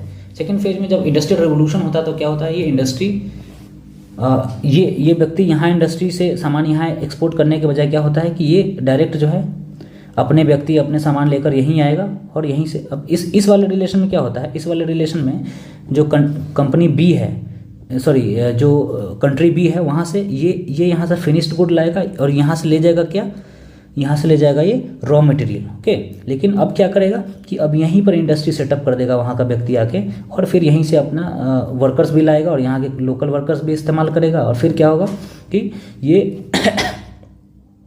यहाँ के वर्कर और यहाँ के रिसोर्सेज इस्तेमाल करके यहीं पर सामान बेचेगा। ठीक है, थर्ड फेज क्या होता है, फाइनेंस का। अब क्या है, अब ये वर्कर नहीं ला रहा है, ये वहाँ के लोग नहीं ला रहा है, क्या कर रहा है, यहाँ से कह रहा है कि भाई हम तुमको $200 मिलियन दे रहे हैं, तुम यहीं पर इंडस्ट्री सेटअप करो। यहीं के लोगों को इंडस्ट्री सेटअप करने के लिए दिया, यहीं का रिसोर्स और यहीं की चीज़ें, और बदले में क्या है, इन्होंने कहा कि हमें 2% इस पर ब्याज दे देना। ठीक है, तो इस तरह से फाइनेंस कैपिटलिज्म वर्क करता है। अब क्या है कि जो लेनिन ने कहा ना कि जो इंपीरियलिज्म है ना वो हाईएस्ट स्टेज है कैपिटलिज्म का। मतलब इन सब कैपिटलिज्म के बाद भी एक फेज होता है लेनिन के हिसाब से जिसको कहते हैं इंपीरियलिज्म। और इस इंपीरियलिज्म में क्या होता है कि जैसे अब इस पे डिपेंडेंट हो गया कंपनी ए और कंपनी बी। देखो, फॉर्मल इंपीरियलिज्म बेसिकली होता है, एम्पायर बिल्डिंग होता है कि भाई यहाँ का राजा यहाँ पर भी शासन कर रहा है और यहाँ पर भी कर रहा है। लेकिन अब क्या है कि अब चलिए न्यू इंपीरियलिज्म नहीं जाएंगे, हम इतना सी समझ जाएंगे। ओके, न्यू इंपीरियलिज्म में अगली जब वीडियो बनाऊंगा तो उसमें समझा दूंगा। तो यहाँ का राजा यहाँ पे शासन कर रहा है। अब क्या है कि इस कॉन्टेक्स्ट में यहाँ का राजा शासन नहीं कर रहा है, ये अपने द्वारा, जैसे इसने कंपनी बनाई ब्रिटिश ईस्ट इंडिया कंपनी, तो इसके बदले, इस राजा के बदले ब्रिटिश ईस्ट इंडिया कंपनी यहाँ पर शासन कर रही है। तो इसी को सब इंपीरियलिज्म कहा है। और सब इंपीरियलिज्म इसी चीज़ को ना जो फिलिप लॉसन है, वो फिलिप लॉसन कहते हैं कि policy of aggression state imperialism bye proxy. मतलब इस यहाँ के जो सम्राट है उसके बदले में कोई प्रॉक्सी इन्होंने रख रखा है जो यहाँ पर राज कर रहा है, इसके इंपीरियलिज्म मतलब वो कर रहा है। ठीक है, इतना समझ गए आप। नेक्स्ट हम आगे बढ़ते हैं। अगर आपको समझ में नहीं आया है ये सोशलिज्म, कैपिटलिज्म, ये सारे अगर नहीं पढ़ा है, अगर आपको ये चीज़ें समझ में नहीं आ रही है, तो मैं इस पर डिटेल लेक्चर बना दूंगा आपके लिए, ठीक है। आप वो करिएगा, मुझे या तो हमारा टेलीग्राम चैनल है हिस्ट्री विद अमोद कुमार, उस पर आप बेसिकली ग्रुप में आप मैसेज करिए कि हमें ये वाला टॉपिक पढ़ना है सर, तो मैं उस पर भी वीडियो बना दूंगा, या फिर आप कमेंट बॉक्स में कमेंट करके बता सकते हैं कि आपको ये चीज़ें चाहिए, ओके। उसके बाद हम नेक्स्ट आर्गूमेंट देखते हैं, केन एंड हॉपकिंस का है, पीजे केन और एजे हॉपकिंस है। इन्होंने कहा ना कि जो यहाँ पर एक्सपेंशन हो रहा था ना, उसके पीछे का कारण बेसिकली वहाँ की जेंटलमैनली कैपिटलिज्म था। अब आप कहेंगे कि भाई सर आपने इतने सारे कैपिटलिज्म पढ़ा दिए 4-5, आपने तो बोला ही नहीं जेंटलमैनली कैपिटलिज्म क्या होता है। तो देखो वहाँ पर ना एक ब्रिटेन में, आपको पता है कि ब्रिटेन में जब पॉपुलेशन एक्सप्लोजन हुआ था, पॉपुलेशन एक्सप्लोजन के साथ साथ क्या हुआ कि वहाँ जो लैंडलॉर्ड्स थे ना, लैंडलॉर्ड्स ही अब वहाँ के फैक्ट्री ओनर्स बन गए, ओके। तो फैक्ट्री ओनर्स बन गए, और यही वो लोग हैं जिनको, जैसे क्या होता है कि जो ये खेती करते थे, तो क्या होता था उसमें ये, सॉरी मेरा थोड़ा गला खराब है तो इसलिए थोड़ा बीच बीच में ये ग्लिच आ रही है। तो जो वहाँ के लैंडलॉर्ड्स थे वो तो बेसिकली स्लेव या सर्फ एम्प्लॉय करते थे खेत में। सर्फ बेसिकली आधा दास होता था, ओके। आधा दास मतलब उसको फैमिली उमली रखने की इजाज़त दी जाती थी, पर उसका स्टेटस वही होता था। तो सर्फ और वो इस्तेमाल करके ये बड़े बड़े अपने उसमें जो खेती होती थी, प्लांटेशन होती थी, उसमें इस्तेमाल करते थे। लेकिन अब क्या है कि इन्होंने वही पैसा इन्वेस्ट करना स्टार्ट कर दिया खेती के बजाय किसमें, फैक्ट्री में। तो फैक्ट्री में इन्वेस्टमेंट कर दिया गया ना, तो इसलिए ऐसा कहा जाता है कि जेंटलमैनली कैपिटलिज्म में जेंटलमैन्स के द्वारा जो है इन्वेस्टमेंट किया गया, ओके। यही बेसिकली कॉन्सेप्ट है। तो 1688 के बाद होता है ये बेसिकली। अब देखिए 1688 में क्या होता है, ग्लोरियस रिवोल्यूशन होता है, पीछे मैंने पढ़ाया है। और उसके थ्रू क्या होता है, वहाँ पर एक जो रिपब्लिकन फॉर्म ऑफ गवर्नमेंट जो है वहाँ आती है, हेड ऑफ द स्टेट जो है वो क्राउन होता है, पर वहाँ पर एक पार्लियामेंट भी एग्जिस्टेंस में आती है, ये भी ध्यान रखिएगा। उसके बाद आप देखिए कि ये चीज़ें लिखी हुई है इसमें जो मैंने आपको समझाया है, और इससे एक कंपनी जो है वो दस्तक के थ्रू पैरेलल ट्रेडिंग पे स्टार्ट करती है। दस्तक होता है कि भाई अब कंपनी का कोई एम्प्लॉय है वो भी इसी तरह का जो है पास इस्तेमाल करने लग गया था कि भाई उसको भी टैक्स नहीं देना पड़े, तो इससे भी बहुत ज़्यादा कंपनी को नुकसान हो रहा था। नेक्स्ट हम देखेंगे कि आजकल लेक्चर जो है ना बहुत लंबा होने वाला, 1.5-2 घंटे का जाएगा, तो आप पेशेंटली देखिए, मैंने सारे एस्पेक्ट्स को कवर किया है।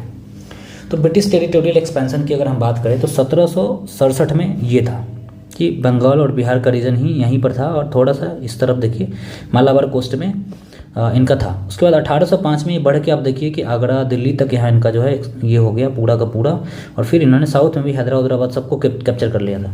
1858 में जब क्राउन ने यहाँ पर पावर को कैप्चर कर लिया, फिर देखिए सिर्फ राजपूताना बचा हुआ है, कश्मीर बचा हुआ है, इन्होंने नेपाल वोपाल को भी अनेक्स कर चुके थे इस टाइम तक।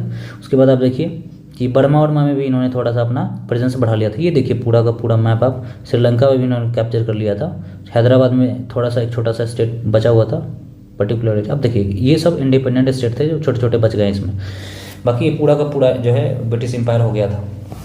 तो इस तरह से इनके एक्सपेंशन हो रहे थे। पहले एक्सपेंशन की अगर हम बात करें, ओके, देखिए एक्सपेंशन में हम बहुत सारी बातें करने वाले हैं एक्चुअली।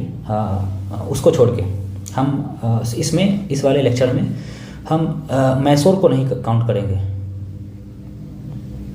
मैसूर के बारे में अभी हम आपको नहीं पढ़ाएंगे, मैसूर के लिए सेपरेट वीडियो बना देंगे। अगर आप आंसर लिख रहे हैं कि ब्रिटिश गवर्नमेंट का जो है वो करिए, एक्सपेंशन की बात करिए, तो उसमें आप मैसूर को ज़रूर शामिल करिएगा। हालांकि इस लेक्चर में मैसूर को शामिल नहीं करूँगा, नहीं तो बहुत ज़्यादा हो जाएगा वीडियो, बहुत बड़ा हो जाएगा ये। नेक्स्ट वीडियो में मैं वो कवर कर दूँगा।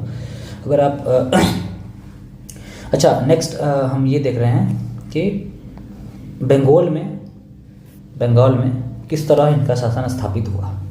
हम एक्सपेंशन की बात कर रहे हैं ब्रिटिशर्स की, तो इसमें ना पहली बात ये है कि आप देखिए कि 1717 में फर्रुखसियर का फरमान होता है, और उस फरमान के थ्रू इसको कंसेशन दिए जाते हैं। 3000 रुपये में इनको ट्रेड के परमिट दिए जाते हैं, फ्री ट्रेड की, ओके। अब इस फ्री ट्रेड की परमिट का जो है इस्तेमाल करके क्या है कि वो वहाँ पर बहुत ज़्यादा पावरफुल हो जाता है। फिर इनको वहाँ कि लोकल रूलर ने, लोकल गवर्नर ने दस्तक इशू करने की राइट दे दी थी। ओके, ये भी आपको मैंने पीछे पढ़ाया है। और इस दस्तक का ना बहुत मिसयूज हो रहा था, किसके द्वारा? कंपनी के एम्प्लॉयज़ द्वारा। क्या करते थे एम्प्लॉयज़? कहते थे कि कंपनी का माल है और वो अपना पर्सनल माल जो है लेकर जाते थे और उस पर भी टैक्स नहीं देते थे। समझ रहे हैं ना? तो इस तरह से क्या है कि जो बंगाल का गवर्नर था उसको उस पर्टिकुलर रीजन में उतने गवर्नर नहीं था इस समय तक, तो वहाँ चीज़ें जो है बदल चुकी थी। तो वहाँ देखिए कि जो नवाब था बंगाल का, वो ऐसा था कि वो कहा कि भाई हमारा तो रेवेन्यू लॉस हो रहा है, तो इससे भी वो बहुत ज़्यादा वो था। उसके बाद और क्या हुआ था वहाँ पर? वहाँ मीर जाफ़र के, सॉरी मैंने पीछे मीर कासिम बोल दिया था, मीर जाफ़र है ये। ओके, तो मीर जाफ़र ने क्या किया था कि मुर्शिदाबाद कोर्ट में ब्रिटिशर्स के साथ मिल के और क्या किया कि जब ब्रिटिशर्स क्लाइव से जो है लड़ाई होनी, अब बेसिकली क्या हुआ था कि वहाँ ना जो लोकल रूलर था, लोकल बर्धमान का किंग था, बर्धमान का किंग ने जो है इनके फोर्ट पे हमला कर दिया था। तो इसी चीज़ को बेस बना के ब्रिटिशर्स ने कहा कि भाई हम यहाँ पर सेफ़ नहीं हैं, तो सेफ़ नहीं है, तो इसलिए ये कई छोटे छोटे जो है लड़ाइयाँ हुई, हल्की फुल्की नोकझोंक हुई। उसके बाद क्या हुआ कि एक बहुत बड़ा इवेंट हो जाता है, ब्लैक होल ट्रेजेडी बोलते हैं उसको। ब्लैक होल ट्रेजेडी में ना ऐसा कहा जाता है, हिस्टोरियंस हालांकि इस पर बहुत मत नहीं रखते हैं, इसको गलत मानते हैं, इतने सारे लोग एक रूम में बंद नहीं हो सकते। तो ऐसा कहा जाता है कि जो सिराजुद्दौला था ना, उसने क्या किया कि उसने 146 लोगों को एक कमरे में बंद कर दिया, और एक कमरे में जो बेसिकली सब यूरोपियंस थे, यूरोपियन ऑफिशियल थे ब्रिटिश ईस्ट इंडिया कंपनी के। तो उन ऑफिशियल्स को इसने एक कमरे में 140 लोगों को बंद कर दिया, और मतलब बहुत सारे लोग मारे गए थे उसमें से। ओके, मतलब बहुत ही रेयर एक दो बच्चे लोग जो हैं वो जिंदा बचे थे उसमें से। इसी को ब्लैक होल ट्रेजेडी बोला जाता है। हालांकि 140 लोगों को एक कमरे में बंद करना बहुत, मतलब मुझे नहीं लगता कि ये पॉसिबल होगा। हिस्टोरिकल कम्युनिटी में ऐसा नहीं माना जाता है, हालांकि ऐसा माना जाता है कि बहुत सारे लोगों को उसने बंद कर दिया होगा। एग्जैक्ट 140 नंबर मुश्किल है। तो इससे ना ब्रिटिशर्स बहुत ज़्यादा वो हो गए, चिढ़ गए। उन्होंने फिर क्या हुआ कि रॉबर्ट क्लाइव जो है वो साउथ से आया, और साउथ से आके उसने सिराजुद्दौला को हरा दिया। ओके, और सिराजुद्दौला को हराने में सबसे ज़्यादा रोल किसका था? मीर जाफ़र का। मीर जाफ़र की जो सबसे बड़ी फ्लीट थी सेना की, उसने लड़ाई नहीं लड़ाई। उसने अपने जो सेना है उसको लड़ने का आदेश ही नहीं दिया, क्योंकि वो ब्रिटिशर्स से मिला था, और ब्रिटिशर्स उसको ये कहे कि भाई मैं तुम्हें यहाँ का नवाब बना दूंगा, तुम मेरा साथ दो। तो उसने उसका साथ दिया, और फिर इसके बाद मीर जाफ़र को वहाँ का नवाब बना दिया जाता है। ओके, देन आप देखिए कि जो पोस्ट प्लासी से आपको पता होगा 1757, यहाँ पर मैंने लिख दिया है 1757 में वॉर होता है ये 1757 में। उसके बाद आप देखिए कि इसके बाद क्या डेवलपमेंट्स होता है। इसके बाद जो होता है उसको प्लासी प्लंडर बोलते हैं। ओके, मीर जाफ़र को नवाब बना देता है। उसके बाद क्या होता है कि जो पॉलिटिकल सुप्रीमेसी होती है ब्रिटिश की, वो एक विजिबल हो जाती है कि अब ब्रिटिशर्स के अलावा कोई और पॉलिटिकल सुप्रीम यहाँ पर नहीं, पॉलिटिकली यही है, वो सब कुछ है यहाँ पर। इसलिए अब क्या है कि इन्होंने क्या किया कि जो बंगाल से रेवेन्यू एक्सट्रैक्ट कर रहे थे ना, उससे अभी इन्होंने अपने एक्सपोर्ट को फाइनेंस करना स्टार्ट कर दिया। हमने लेक्चर के शुरू में ही क्या कहा था कि 17th सेंचुरी में या 1750 तक क्या कहा जाता है ऐसा कि इंडिया और चाइना पूरे वर्ल्ड का जो है ना सिंक ऑफ गोल्ड था।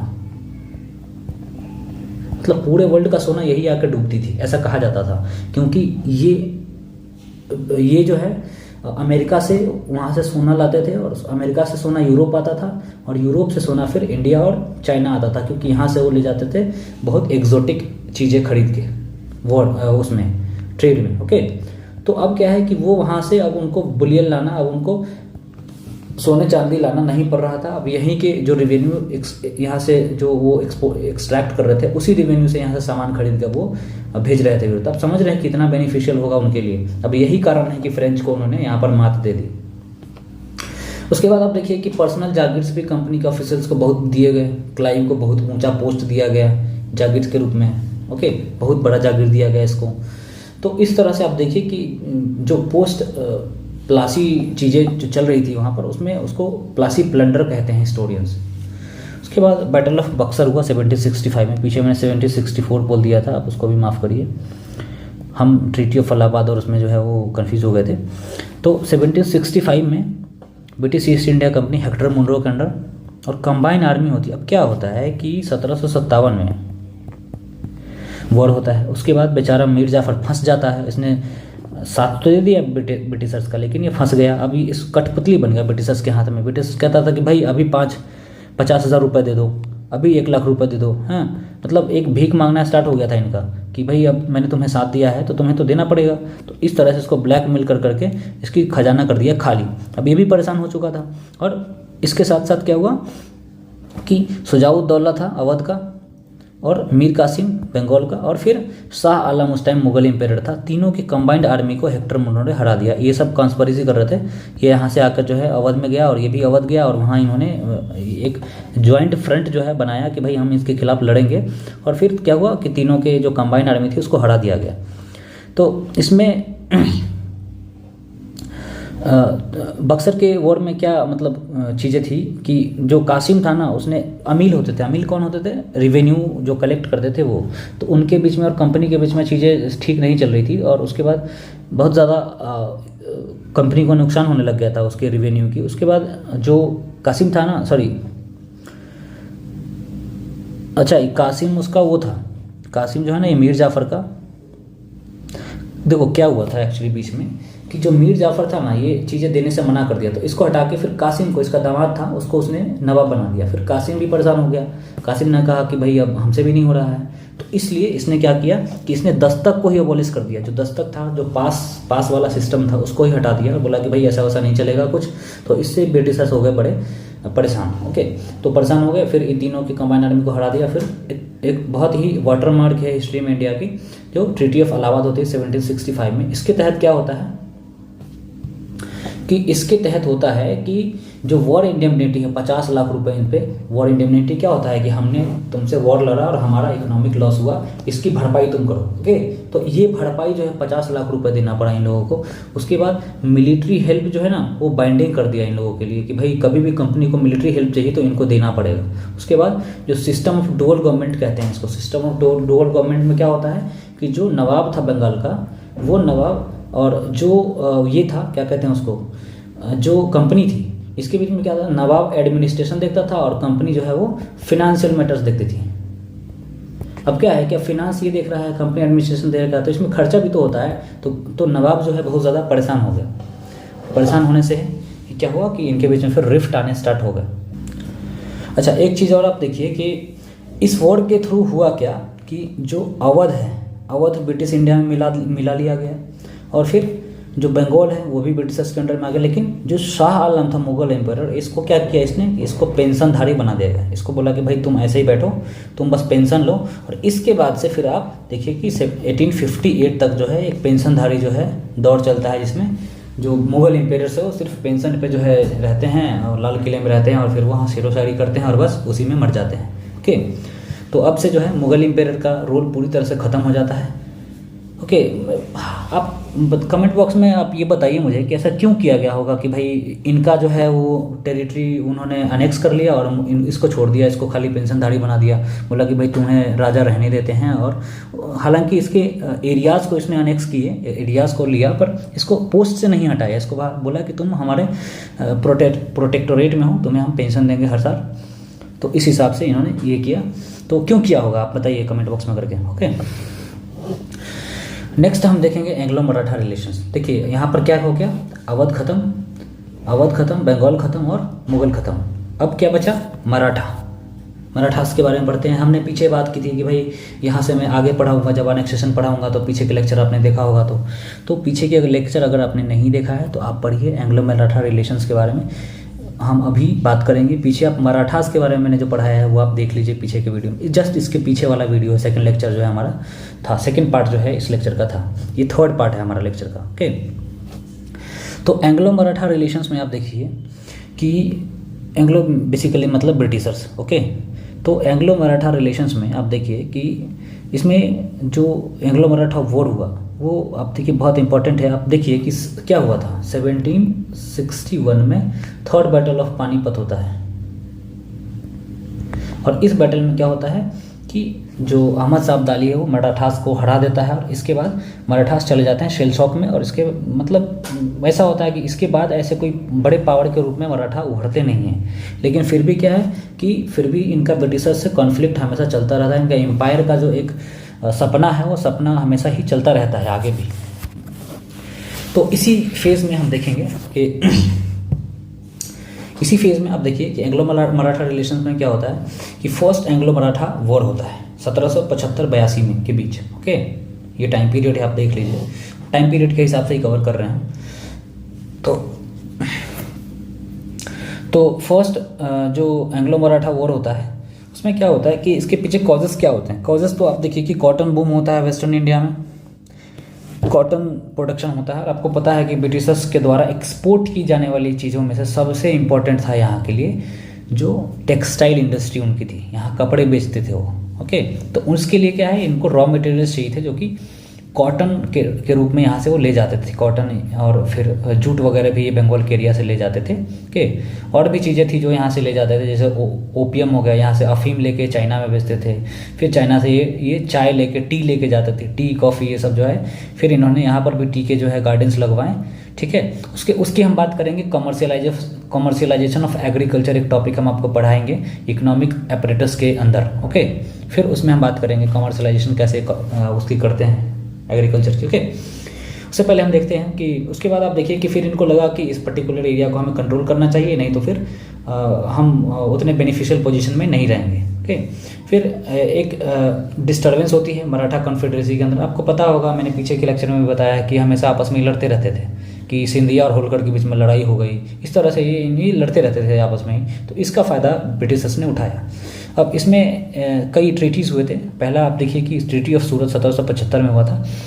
इसमें ना बेसिकली क्या हुआ था कि एक रघुनाथ राव है और ब्रिटिशर्स के बीच हुआ था। मतलब इस समय क्या होता है ना, आप देखिए, हो सकता है आप अपने कॉपी में ये चीज़ें लिख लीजिए, हो सकता है आपको याद ना रहे। एक जो है पेशवा थे माधवराव, पेशवा आपको पता है प्राइम मिनिस्टर होते थे। तो माधवराव की ना डेथ हो जाती है 1772 में। अब डेथ के बाद क्या होता है कि इसका भाई होता है, इनके भाई होते हैं नारायण राव।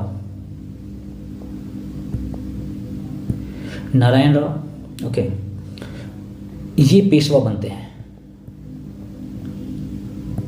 लेकिन क्या होता है कि इनके साथ साथ एक और कंटेस्टर होता है पेशवाशिप के लिए, जिसका नाम है रघुनाथ राव।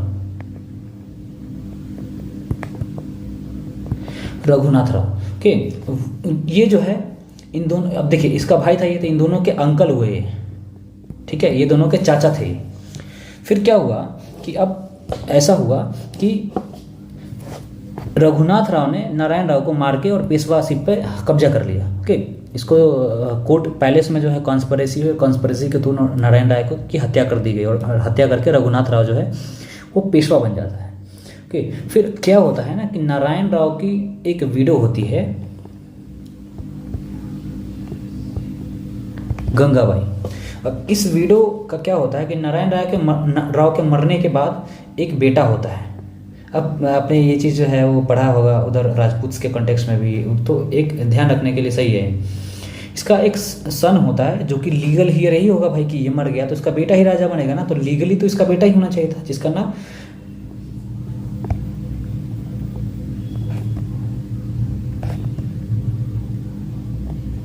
ये था माधवराव नारायण।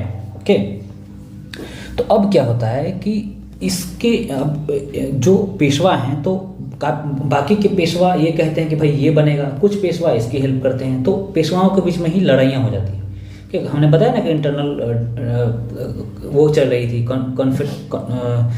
इनकी कॉन्फेडरेसी में इंटरनल में ही बहुत ज़्यादा परेशानी चल रही थी, बहुत ज़्यादा कॉन्फ्लिक्ट चल रहा था। ओके, तो इसी में आप देखिए कि 10 से ज़्यादा मराठा सरदार जो है इकट्ठा होते हैं और इनको जो है माधवराव नारायण के रूप में, हालांकि अभी बच्चे हैं 6 महीने साल भर के होंगे ज़्यादा से ज़्यादा, इनके नाम पर रूल जो है इस्टेब्लिश करने के लिए गंगूबाई के लिए इसको सपोर्ट किया, गंगाबाई को।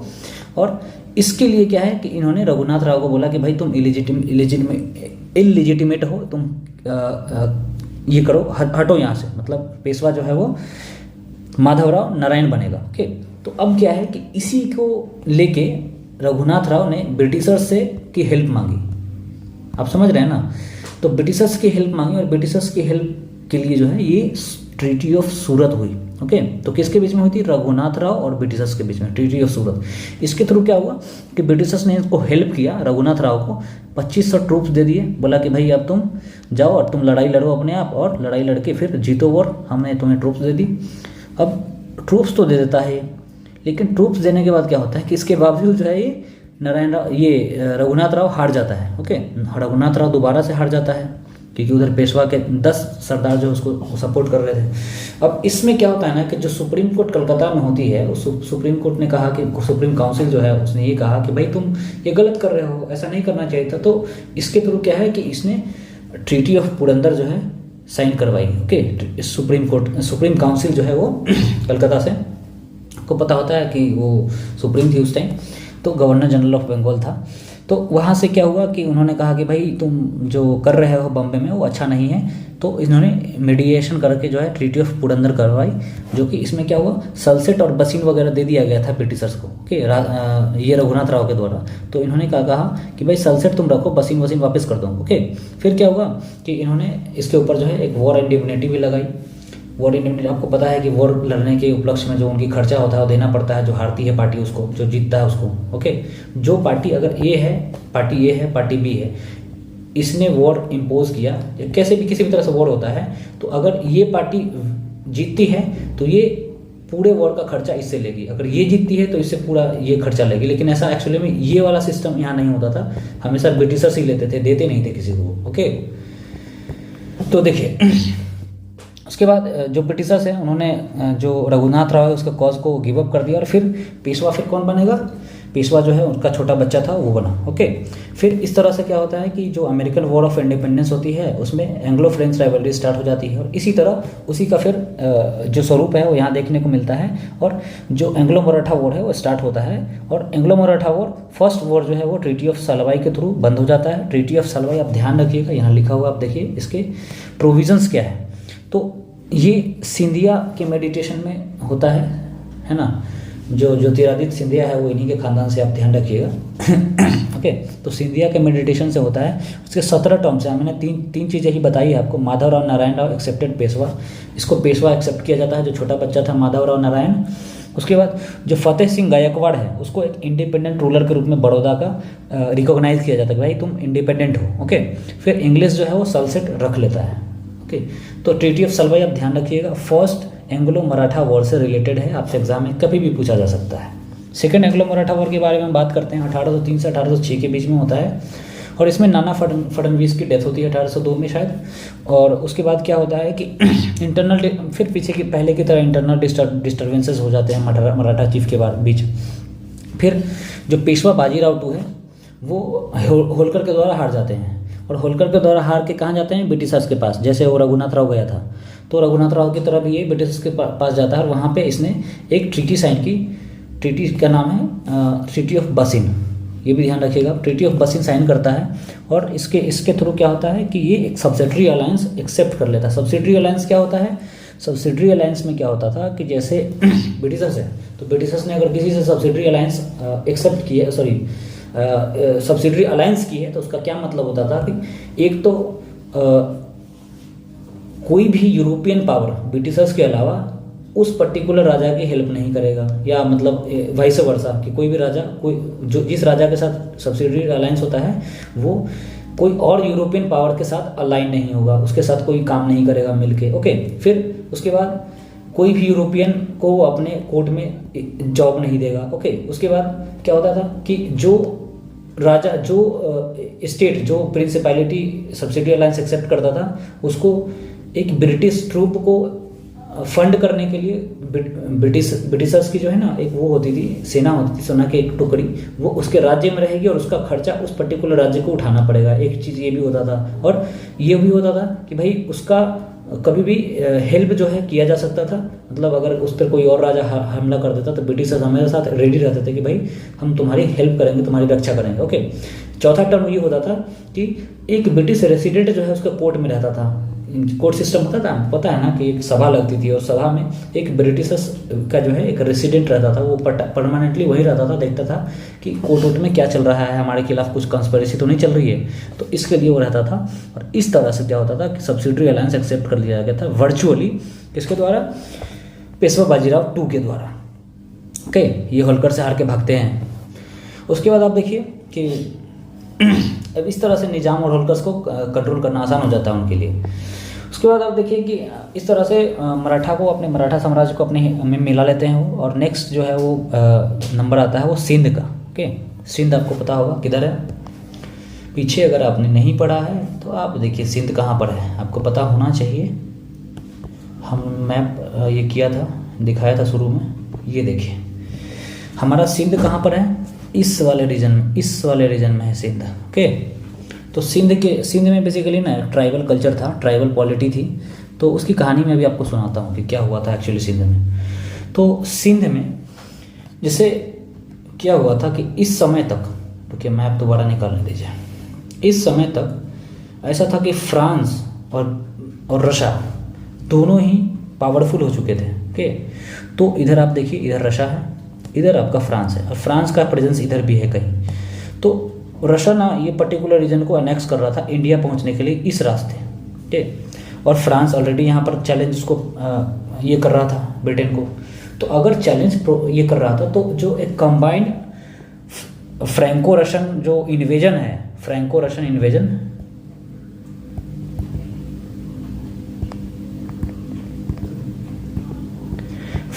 इन्वेजन होता है, मतलब इसकी होता, ये एक्चुअली ऐसा थ्रेट था जो कभी हुआ ही नहीं। और इसके एवज में इन्होंने क्या किया, ब्रिटिशर्स ने अफगानिस्तान को भी मिला लिया अपने में, अफगानिस्तानी का भी अनेक्सेशन कर लिया। उसके बाद फिर अब सिंध की बारी आती है तो सिंध को भी अनेक्स कर लिया। तो एक ऐसा थ्रेट था जो कभी हुआ ही नहीं, जो फ्रैंको रशियन जो एक अनेक्सेशन है वो एक्चुअली में कभी हुआ ही नहीं। बस ये ऐसा दिखा रहे थे बहानेबाजी करने के लिए कि भाई हमें ये करना है इसलिए क्योंकि हमारे ऊपर खतरा मंडरा रहा है। ठीक है, तो इसमें आप देखिए कि वॉर जो है एक्चुअली में ऐसा होता था कि जब ये अफ़गानिस्तान में वॉर कर रहे थे ना, तो अफ़गानिस्तान में वॉर कर रहे थे तो दरअसल ये सपोर्ट कर रहे थे सिंध के लोग। सिंध में अमीर्स थे, बेसिकली अमीर्स ऑफ खैरपुर के लोग थे, 4 भाई थे ये। और बाद में इनका जो है वो 4 भाई ऐसा कहा जाता है, 4 जो है इनकी प्रिंसिपैलिटीज़ थी। और उसमें खैरपुर जो है वो सबसे इंपॉर्टेंट था और यही जो है पूरे एरिया में रूल करता था। ओके, और ट्राइबल लाइक कल्चर थे वहाँ का, ट्राइबल पॉलिटी थी। ट्राइबल पॉलिटी आपको पता ही है, छोटे पॉपुलेशन में बहुत ज़्यादा डेंसिटी नहीं होगी, और प्लस इनका जो पॉलिटिकल ऑर्गेनाइजेशन होगा बहुत सेंट्रलाइज नहीं होगा। ठीक है, उसके बाद आप देखिए कि इन्होंने ट्रीटी भी साइन किया था ब्रिटिशर्स से, अमीर्स के साथ, कि भाई हम फ्रेंच को यहाँ से भगाएंगे। और इसके तहत क्या होता था कि जो सिंध के पर्टिकुलर रीजन का जो अरबियन सी था, अरबियन सी में इन्होंने ऐसा ये किया कि भाई सिंध के आसपास हम फ्रेंच जो फ्लीट है, फ्रेंच गवर्नमेंट की जो शिप होगी उसको हम खड़े नहीं होने देंगे। इस तरह की इनकी ट्रीटी थी। तो फिर ऐसा क्या हो गया कि एलन बॉर्डर ने कहा कि भाई मतलब हमें इसको अनेक्स करना चाहिए।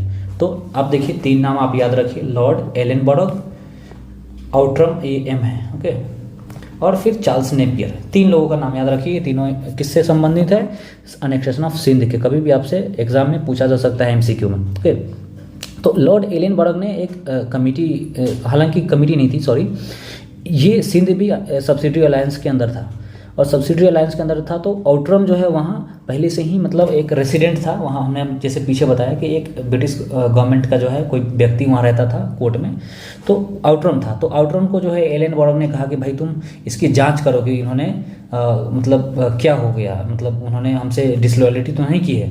तो आउटरम कहता है कि उसने चार्ज फ्रेम किया कि उन्होंने डिसलॉयलिटी की है। डिसलॉयलिटी मतलब क्या है कि उन्होंने इनको धोखा दिया है। ओके, तो धोखा देने के बाद क्या होता है कि चार्ल्स नेपियर जो है वो इसके चार्जेस को जो है एक्सेप्ट करता है और फिर सिंध का एनेक्सेशन कर लेता है। वॉर होती है और फिर डिस्प्यूट होता है। डिस्प्यूट में जो खैरपुर होता है, खैरपुर की जो फिर आपको पता है डायनास्टिक डिस्प्यूट होती है कि भाई हम राजा बनेंगे तो हम राजा बनेंगे। फिर इसी तरह से वहाँ इनको अपॉर्चुनिटी मिल गई और 1843 में उन्होंने सिंध का एनेक्सेशन कर लिया। ओके, नेक्स्ट हम एंग्लो सिख रिलेशन देखेंगे। और एंग्लो सिख रिलेशन में आप देखिए कि हमने जब सिख के बारे में पीछे पढ़ाया होगा, पीछे के लेक्चर में आप देखिए कि जो सिख एम्पायर जो फ्लरिश हुआ था उसमें हमने बताया था कि रंजीत सिंह से लेके और फिर हम ब्रिटिशर्स के साथ इनके रिलेशंस को नेक्स्ट लेक्चर में डील करेंगे। तो नेक्स्ट लेक्चर में हम यही डील करने वाले हैं अभी। तो देखिए क्या होता है कि जब समय ऐसा होता है कि महाराजा रंजीत सिंह, इनको शेर पंजाब भी बोला जाता है, ध्यान रखिएगा आप। तो कभी भी एमसीक्यू वगैरह पूछ देगा आपको कि, हालांकि इस तरह का सवाल ना आपको एसएससी वैसेसी में दिखेगा कि शेर पंजाब किसे कहा जाता है ऐसे। तो इसने 12 सिख मिजल्स को ना एक जगह लाया 1801 में, और एक किंगडम जो है ना, पेटी किंगडम, छोटा सा किंगडम जो है इस्टेब्लिश किया, महाराजा ऑफ पंजाब के रूप में निकला ये। ओके, फिर खालसा आर्मी में एक चीज़ और ध्यान रखिएगा प्रीलिम्स के हिसाब से, कि खालसा आर्मी में केवल सिख नहीं थे, हिंदूज, मुस्लिम्स और यूरोपियंस भी थे। ओके, और इन्होंने यूरोपियन लाइन पे जो है वो मॉडर्नाइजेशन वगैरह भी स्टार्ट कर दी थी। तो रंजीत सिंह की डेथ हो जाती है 1839 में, और इसके साथ ही क्या होता है कि जो सिख एम्पायर है वो ऑफिशियली कोलैप्स हो जाता है। इसके बाद इनके सन जो है वो लेजिटिमेट इलेस्ट सन जो है खड़ग सिंह होता है, उनकी भी वो हत्या कर दी जाती है। फिर बहुत सारे छोटे छोटे मतलब बहुत सारे जो है 1839 से लेकर 45 के बीच में 3-4 जो है किंग बनते हैं, और सबका जो है हत्या हो जाता है। ओके, फिर आप देखिए कि रंजीत सिंह जो है वो उन्होंने मेटकाफ्स के साथ सब्सिडी अलायंस भी जो है वो ये की थी, ट्रीटी ऑफ अमृतसर के तहत 1809 में, पर इसके बावजूद उसको अनेक्स कर लिया जाता है। तो इसके साथ ट्रीटी ऐसी थी कि ट्रीपार्टाइट ट्रीटी थी, मतलब तीन उसमें पार्टिसिपेंट्स थे। किसके साथ, जो हमने पीछे पढ़ाया आपको अमीर्स के बारे में, जो अफ़गान अमीर्स थे उनके बारे में, और फिर ब्रिटिशर्स के बारे में, और फिर एक तरफ सिख थे, एंग्लो ब्रिटिशर्स थे, और फिर अमीर्स थे। ओके, तो 3 तरह की 3 पार्टिसिपेंट्स उसमें, इसलिए ट्रीपार्टाइट ट्रीटी बोलते हैं इसको। उसमें रंजीत सिंह ने ना मतलब जो दोस्त बोलते थे, बेसिकली दोस्त मोहम्मद है उस टाइम अफ़गान का अमीर था, उसको ब्रिटिश ट्रूप का जो है ना एंटर करने से मना कर दिया, बोला कि भाई हम एंटर नहीं करने देंगे। और इस चीज़ को लेकर ना थोड़ा मतलब ये बनी थी। और फिर खड़ग सिंह की आपको बताया है कि डेथ हो जाती है एंड ऑल। फिर प्रिंस नौनिहाल सिंह था खड़ग सिंह का बेटा, उसकी भी डेथ हो जाती है। और मैंने कहा कि कई जो है इसमें बीच में कई राजा बनते हैं, और सबकी जो है वो या तो हत्या हो जाती है या फिर डेथ हो जाता है। इसके बाद आप देखिए कि फर्स्ट एंग्लो जो सिख वॉर होता है उसमें क्या होता है कि जो इसके इमीडिएट कॉज हैं वो ऐसा होता है कि जो सतलज रिवर है वो एक बाउंड्री के रूप में इस्तेमाल किया जाता था, और उसको पंजाब आर्मी ने क्रॉस कर दिया 1845 में, और इसको एक ट्रांसअग्रेशन का मामला माना ब्रिटिशर्स ने, और उसने सिख पे हमला कर दिया, सिख एम्पायर के ऊपर। और हमला करने के बाद फिर ट्रीटी ऑफ लाहौर होती है, और लाहौर ट्रीटी के थ्रू सब्सिडरी अलायंस इसको एक्सेप्ट करना पड़ता है। फिर वॉर इंडेमनिटी भी 1 करोड़ रुपए का डाला जाता है इनके ऊपर। और जो सिख सरदार्स हैं उनको ये करके डिसबैंड करके काउंसिल बनाई जाती है, और उस काउंसिल का कुछ 8 सिख सरदार की काउंसिल बनाई जाती है, और उसको हेड करने के लिए हेनरी लॉरेंस होता है। मतलब कुछ पार्लियामेंट्री टाइप की सिस्टम जो है ये लेकर आते हैं, जो इंग्लिश रेसिडेंसी हेनरी लॉरेंस वो हेड करता है इसको। ओके, नेक्स्ट आप सेकंड एंग्लो सिख वॉर के बारे में बात करते हैं। तो फर्स्ट एंग्लो सिख वॉर में ना जो ह्यूमिलेटिंग ट्रीटमेंट इनको दिया गया था कि भाई ज़बरदस्ती इनके ऊपर जबरन 1 करोड़ का वो फाइन लगाया जाता है, उसके बाद फिर सब्सिडरी अलायंस इनको एक्सेप्ट करना पड़ता है। तो इसी चीज़ को लेकर ना सेकंड एंग्लो वॉर होता है। उसके बाद इसके आउटकम के रूप में देखिए कि लॉरेंस ब्रदर्स है और चार्ल्स मैंसेल हैं, ये अपॉइंट किए जाते हैं। 3 पर्सन की एक कमेटी, एक बोर्ड बनाई जाती है पंजाब को गवर्न करने के लिए, क्योंकि सिख तो पावर में रहे नहीं। और इस तरह से चीफ जो है एक चीफ कमिश्नर जो है ग्रांट किया जाता है ना, कमिश्नरेट आपने सुना होगा इस तरह से। और पहले कमिश्नरेट में पहला कमिश्नर जो है वो जॉन लॉरेंस था, ये भी ध्यान रखिएगा, कभी भी आपसे ये एमसीक्यूज वगैरह में पूछा जा सकता है। तो देखिए इतनी बात हमने की। अब इतनी बातों को करने के बाद हमने अभी तक क्या किया है, नेक्स्ट फेज ऑफ एनेक्सेशन जो है हमने नहीं देखा, जिसमें हम हमने अभी वो नहीं किया है, मैसूर के बारे में हमने नहीं पढ़ा है। ओके, मैसूर हम अलग चैप्टर में कर लेंगे। आप अपने एग्ज़ाम अगर आपका क्वेश्चन है तो उसमें आपका मैसूर ज़रूर आएगा, लेकिन मैंने अभी कवर नहीं किया इसमें। हम जो नेक्स्ट एस्पेक्ट है हमारा, जिसमें हम 3 मेंस के क्वेश्चंस डिस्कस करने वाले हैं, बेसिकली सब्जेक्टिव क्वेश्चन डिस्कस करने वाले हैं, जो दरअसल है हमारे ग्रेजुएशन वाले बच्चों के। उन्होंने हमें भेजा है कि सर ये वाले क्वेश्चंस डिस्कस कर दीजिए, तो वो क्वेश्चंस मैं डिस्कस करूंगा। और अगर आप यूपीएससी दे रहे हैं तो आपके लिए जीएस में वो सवाल पूछे जाते हैं, इसलिए आप ध्यान से देखिए, मैं वो क्वेश्चंस डिस्कस करता हूँ। नेक्स्ट वीडियो में हम ये बात करेंगे जो इकोनॉमिक एपरेटस है, जिसमें मान के चलिए कि जो परमानेंट सेटलमेंट है, फिर रेतवारी है, महालवारी है, जो रिवेन्यू सेटलमेंट है बेसिकली वो पढ़ेंगे। जो इकोनॉमिक अपरेटस है,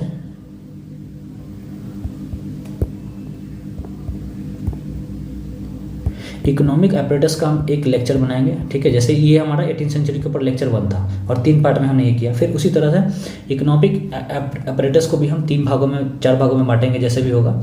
इसमें पहला हम रिवेन्यू के बारे में लिखेंगे, रिवेन्यू सेटलमेंट के बारे में पढ़ाएंगे। इसमें रेतवारी, महालवारी, परमानेंट सेटलमेंट जैसे जमींदारी है, इसके बारे में पढ़ाएंगे आपको नेक्स्ट लेक्चर में। फिर जो कंसेप्ट हैं, drain of wealth, deindustrialisation, drain of wealth, deindustrialisation, फिर कमर्शियलाइजेशन ऑफ एग्रीकल्चर, ये जो मिक्स टॉपिक्स हैं ये सारे हम पढ़ेंगे। अगर आपको इसमें अगर चाहिए कि भाई इंडस्ट्रियल डेवलपमेंट के बारे में बात करिए तो वो भी हम थोड़ा बात कर लेंगे, क्योंकि अगर मैं यूजीसी नेट के लिए भी अगर आपको तैयार करा रहा हूँ तो फिर ये सारे टॉपिक्स जो है आपको करने चाहिए। ओके, इसी तरह से जो और भी चीज़ें होंगी इकोनॉमिक एंगल से वो हम देख लेंगे इस वाले लेक्चर सीरीज में। और इसमें भी हम 3-4 जो है पार्ट में करेंगे, क्योंकि एक पार्ट में बहुत लंबा हो जाएगा लेक्चर। ऑलरेडी आप देख रहे हैं कि ये लेक्चर ऑलरेडी 1.5 घंटे से ऊपर का हो गया है, ठीक है। तो हम बिना समय वेस्ट किए हुए नेक्स्ट क्वेश्चंस जो है आपको डिस्कस कर देते हैं, और क्वेश्चंस डिस्कस करने के बाद फिर हम आज के लिए रहने देंगे, है ना। तो देखिए, पहला क्वेश्चन है आपका कि एग्जामिन द कंटिन्यूटी। देखिए कीवर्ड्स को आप पहले तो हाईलाइट करिए। एग्जामिन, पहले देखिए यहाँ पर लिखा गया है क्रिटिकली एग्जामिन, पहले तो ये है कीवर्ड आपका। दूसरा है critically examine the continuity and change in the 18th century Indian society with special reference to socio economic and cultural developments. और फिर इसमें क्या है, witnessed in the regional states. Okay, तो मैंने फर्स्ट लेक्चर में ही और सेकंड लेक्चर में मैंने आपको ये पढ़ाया कि जो 18th सेंचुरी है ये पीरियड ऑफ डिक्लाइन नहीं है, ये पीरियड ऑफ डार्क एज नहीं है, ना ही पीरियड ऑफ डिक्लाइन है।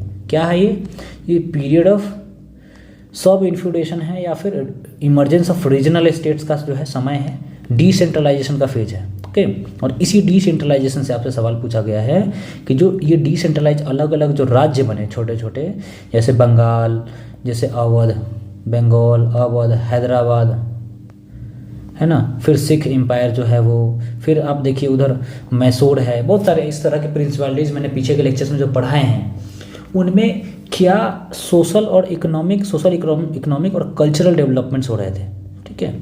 पॉलिटिकल आपसे नहीं पूछा गया है, आप ध्यान रखिए, जो चीज़ आपसे पूछा गया है उसी की अब बात करेंगे। ओके, तो यहाँ पर पहली बात तो डायरेक्टिव्स देखिए कि क्रिटिकली एग्जामिन करना है, मतलब आपको पॉजिटिव नेगेटिव एस्पेक्ट दोनों देने हैं। तो आप यहाँ देखिए कि जो रीजनल स्टेट बनने से क्या स्पेसिफिक फीचर उभर के आए, नए फीचर्स जो है उभर के आए, वो आपको बताना है सोशल, इकोनॉमिक और कल्चरल में। जैसे सोशल की अगर हम बात करें, सोशल और इकोनॉमिक को दोनों को अगर लिंक कर दें तो क्या होगा कि ये एक ऐसा फेज है जब नए नए ज़मींदार जो है सामने आए, नए न्यू क्लास ऑफ ज़मींदार वो सामने आए, और उससे एक इकोनॉमिक इम्पैक्ट भी होगा और एक समाज पे भी इम्पैक्ट पड़ेगा, सोशल इम्पैक्ट भी पड़ेगा।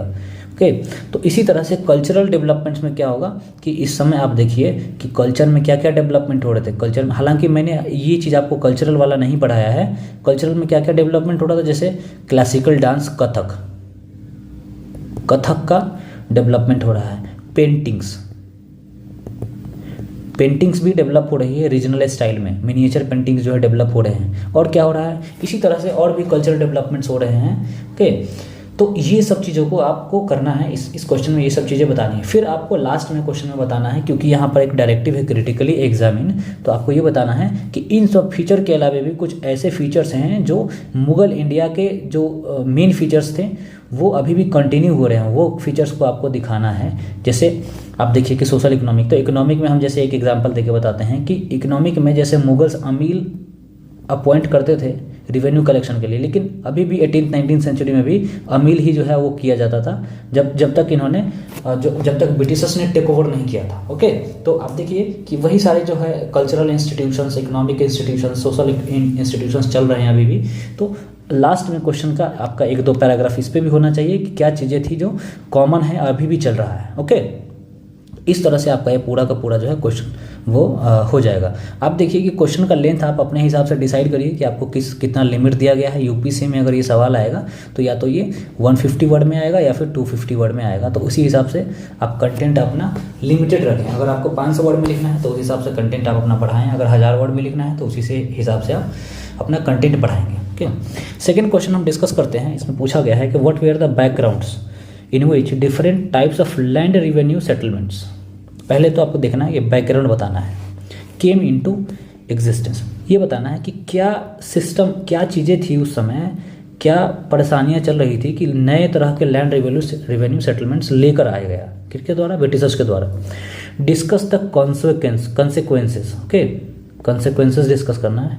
ऑन कहाँ, इंडियन सोसाइटी के ऊपर इसका क्या कॉन्सिक्वेंस पड़ा। तो पहले आपको इसमें क्या है कि पहले इस क्वेश्चन में आपको ये बताना है कि क्या चीज़ें चल रही थी कि नए लैंड रेवेन्यू सेटलमेंट्स लेकर आए। पहली बात तो देखिए कि अब अगर मैं ब्रीफली बताऊँ आपको बहुत कम शब्दों में, तो इसमें पहली बात यह है कि जो ब्रिटिशर्स आए हैं तो ब्रिटिशर्स को कोई एक ऐसा क्लास चाहिए था जो उसका एक लॉयल हो, तो इसलिए उसने जमींदार्स को चुना। ठीक है, जमींदार्स को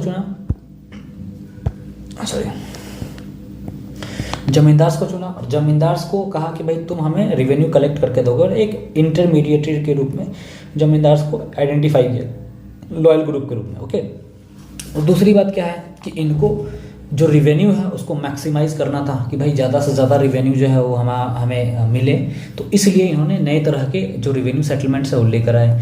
तीसरी बात क्या है कि इनका एक पॉलिटिकल इन्फ्लुएंस भी बढ़ रहा था, तो इसलिए भी इन्होंने कहा कि भाई हम नई तरह से नई अथॉरिटी को जो है नई तरह से एक्सरसाइज करेंगे। तो ये सब बैकग्राउंड था जिसके तहत जो है जो लैंड रेवेन्यू सेटलमेंट्स लेकर आएगा। और लैंड रेवेन्यू सेटलमेंट्स कितनी तरह के थे, 3 तरह के थे, परमानेंट सेटलमेंट, रैयतवारी और महालवारी। ओके, ये आपने पढ़ा होगा, और नहीं पढ़ा तो मैं नेक्स्ट लेक्चर में पढ़ाऊंगा, क्योंकि ये बहुत डिटेल में पढ़ना पड़ेगा आपको। अगर आपने पढ़ा है तो पढ़िए, और नहीं तो कुछ बुक्स हैं जो मैं सजेस्ट करता हूँ आप पढ़ लीजिए उसको। शेखर बंदोपाध्याय में आपको ये जरूर मिल जाएगा, शेखर।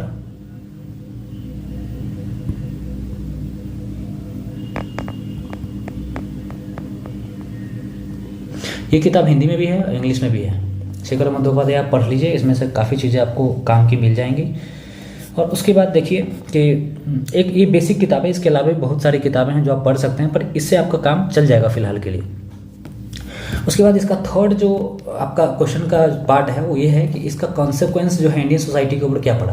तो कॉन्सिक्वेंस की अगर हम बात करें तो क्या होगा कि वही बात है फिर कि नए तरह के लैंडलॉर्ड्स आएंगे, है ना, इजारादारी की तरह जो है ये सिस्टम इस्टेब्लिश होगा। इजारादारी आपको पता है ना कि जो हाईएस्ट बिडर होता था उसको ये दिया जाता था। फिर क्या होता था कि जो बर्दवान है, बर्दवान में मतलब इस तरह का जो है एक डेटा दिया जाता है कि 1810 के आसपास जो है ना करीब 50-60% जो लैंडलॉर्ड्स थे ना उन्होंने वो अपने ज़मीन खो चुके थे, क्योंकि वो सही जो असेसमेंट होता था उतना वो पैसे ही नहीं जमा कर पाते थे। फिर क्या होता था, उसका सनसेट लॉ के थ्रू ये किया जाता था कि उसके जो जमींदारी राइट्स है उसको बेच दिया जाता था। ओके, तो इस तरह से समाज में बहुत ज़्यादा इंस्टेबिलिटी आती है, और फिर एक एब्सेंटी लैंडलॉर्डिज्म का जो है कंसेप्ट आता है कि वो व्यक्ति एक्चुअली में है ही नहीं और किसी और के थ्रू लैंडलॉर्डिज्म जो है खरीद लेता है, और खरीद के उस पर जो है सेम चीज़ जो है वो करता है, सेम जो है वो उसी तरह से रेवेन्यू का जो है असेसमेंट करता है, और पहले डिफ़ॉल्ट कर देता है, फिर कहता है दूसरे के थ्रू वही जो रीसेल होती है उसको खरीद लेता है, और फिर उस पर सेम चीज़ करता है। ओके,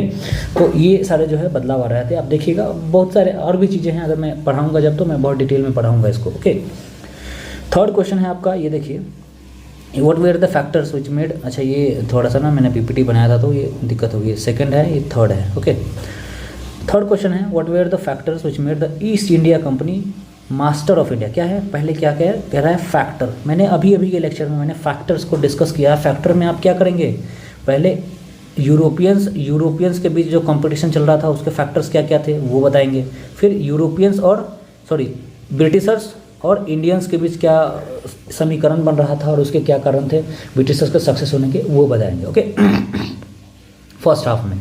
सेकेंड में आप क्या है कि discuss in the light of the companies edge over its, वही बात है देखिए, यूरोपियन के काउंटर पार्ट्स में, and weaknesses of local elites, वही चीज़ है, उसी चीज़ को एक्सप्लेन किया गया है जो मैंने अभी ऊपर बताया। And focus on the role of various personalities in the company in ensuring it. तो इसमें आपको बताना पड़ेगा कि रॉबर्ट क्लाइव और एल्फिंस्टन और ये सब जिसके जिसके मैंने ऊपर नाम बताए थे उन सबको बताना पड़ेगा कि उनके रोल क्या क्या थे, और इसको मैंने बहुत डिटेल में आपको बताया है। और इसमें ये चीज़ भी करिएगा कि बीच में आप डिस्कशन भी करिएगा कि भाई किस किस स्टेट को कैसे अनेक्स किया गया, और फिर आप लास्ट में वो चीज़ बताइएगा कि क्यों ब्रिटिश ईस्ट इंडिया कंपनी जो है सफल हुए, और उसके लिए जो कारण है, जो पर्सनालिटीज़ उसके लिए जिम्मेवार थे। जैसे मैंने सिंध के अनेक्सेशन में 3 नाम आपको याद करवाए थे, उस तरह से फिर आपको अलग अलग जो है अनेक्सेशन में, जैसे क्लाइव लॉयड के बारे में, रॉबर्ट क्लाइव के बारे में मैंने कहा था कि वो मद्रास से आया था यहाँ पर आर्मी लेके बंगाल को अनेक्स करने के लिए। ओके, तो इस तरह से आपका पर्सनल जो कमिटमेंट था वो भी आपको बताना पड़ेगा। ओके, तो मेरे हिसाब से आपका डाउट जो है वो हो गया होगा क्लियर। अगर डाउट अभी भी रह गया है तो आप या तो कमेंट बॉक्स में पूछ लीजिए या फिर ग्रुप में आप मैसेज कर दें, क्योंकि अब इंडिविजुअली एक एक कैंडिडेट को बताना मुश्किल है, एक बच्चे को बताना मुश्किल है, क्योंकि फिर उसके लिए फिर समय चाहिए हर एक बच्चे के लिए अलग अलग से। ओके, तो आज के लिए हम इतना रहने देते हैं, और हम नेक्स्ट वीडियो में ना जो economic apparatus of British rule है उसको हम करेंगे। ओके, इकोनॉमिक एस्पेक्ट जो है पढ़ेंगे हम, और उसी में सबसे पहले मैं आपको पढ़ाऊंगा यही रेवेन्यू, ये वाला सिस्टम जो है पढ़ाऊंगा, रेवेन्यू सेटलमेंट के बारे में, परमानेंट सेटलमेंट, रैयतवारी और महलवारी के बारे में पढ़ाऊंगा। Okay, next video possibly next week आएगा, या फिर अभी 2-3 दिन का समय दो, क्योंकि थोड़ा सा PhD का काम है मेरा अभी, तो थोड़े समय चाहिए, 4-5 दिन 7 दिन बाद जो है नेक्स्ट वीडियो आएगा। तब तक के लिए थैंक यू। अगर आपने इतना वीडियो देखने के बाद भी आपने अगर चैनल सब्सक्राइब नहीं किया है तो फिर आप मतलब अब क्या ही बोलूँ मैं, तो चैनल सब्सक्राइब कर लीजिए। अगर आपको अच्छा लगा वीडियो तो बेल आइकन को भी आप प्रेस कर लीजिए, क्योंकि मैं डेली वीडियो नहीं डालता हूँ। जब भी वीडियो डालूँ तो आपको नोटिफिकेशन चला जाए कि हाँ वीडियो आ गई है, तो बेल आइकन को भी आप प्रेस कर लीजिए। और जो वीडियोज़ हैं वो आप शेयर भी करिए अपने फ्रेंड्स से, जो भी नीडी हैं, जो UPSC की तैयारी कर रहे हैं, जो ग्रेजुएशन कर रहे हैं, ऑनर्स कर रहे हैं, प्रोग्राम कर रहे हैं, या फिर कोई नेट की तैयारी कर रहा है, तो उनको ये वीडियोज़ आप शेयर करिए। कोई UPSC की तैयारी कर रहा है उनको भी आप ये वीडियो शेयर करिए। इससे क्या है, हमारा रीच बढ़ेगा, और रीच बढ़ने के साथ साथ हमें वो एक अंदर से ना मोटिवेशन आती है कि भाई बच्चे देख रहे हैं। ओके, और कुछ नहीं, अब क्या ही होगा, देख रहे हैं, इससे कुछ पैसे वैसे का कोई इशू नहीं है कि मतलब पैसा वैसा आएगा। अरे मुझे तो JRF मिल रहा है ऑलरेडी, तो इससे वो पैसा वैसा नहीं मिलता है। अब ये है कि मैं मेहनत कर रहा हूँ, तो बच्चों को ज़्यादा से ज़्यादा चीज़ें मिलनी चाहिए, बस यही इंश्योर करना है। ओके, तो तब तक के लिए थैंक यू, और आप चैनल पे ऐसे ही बने रहिए। Okay, all the best.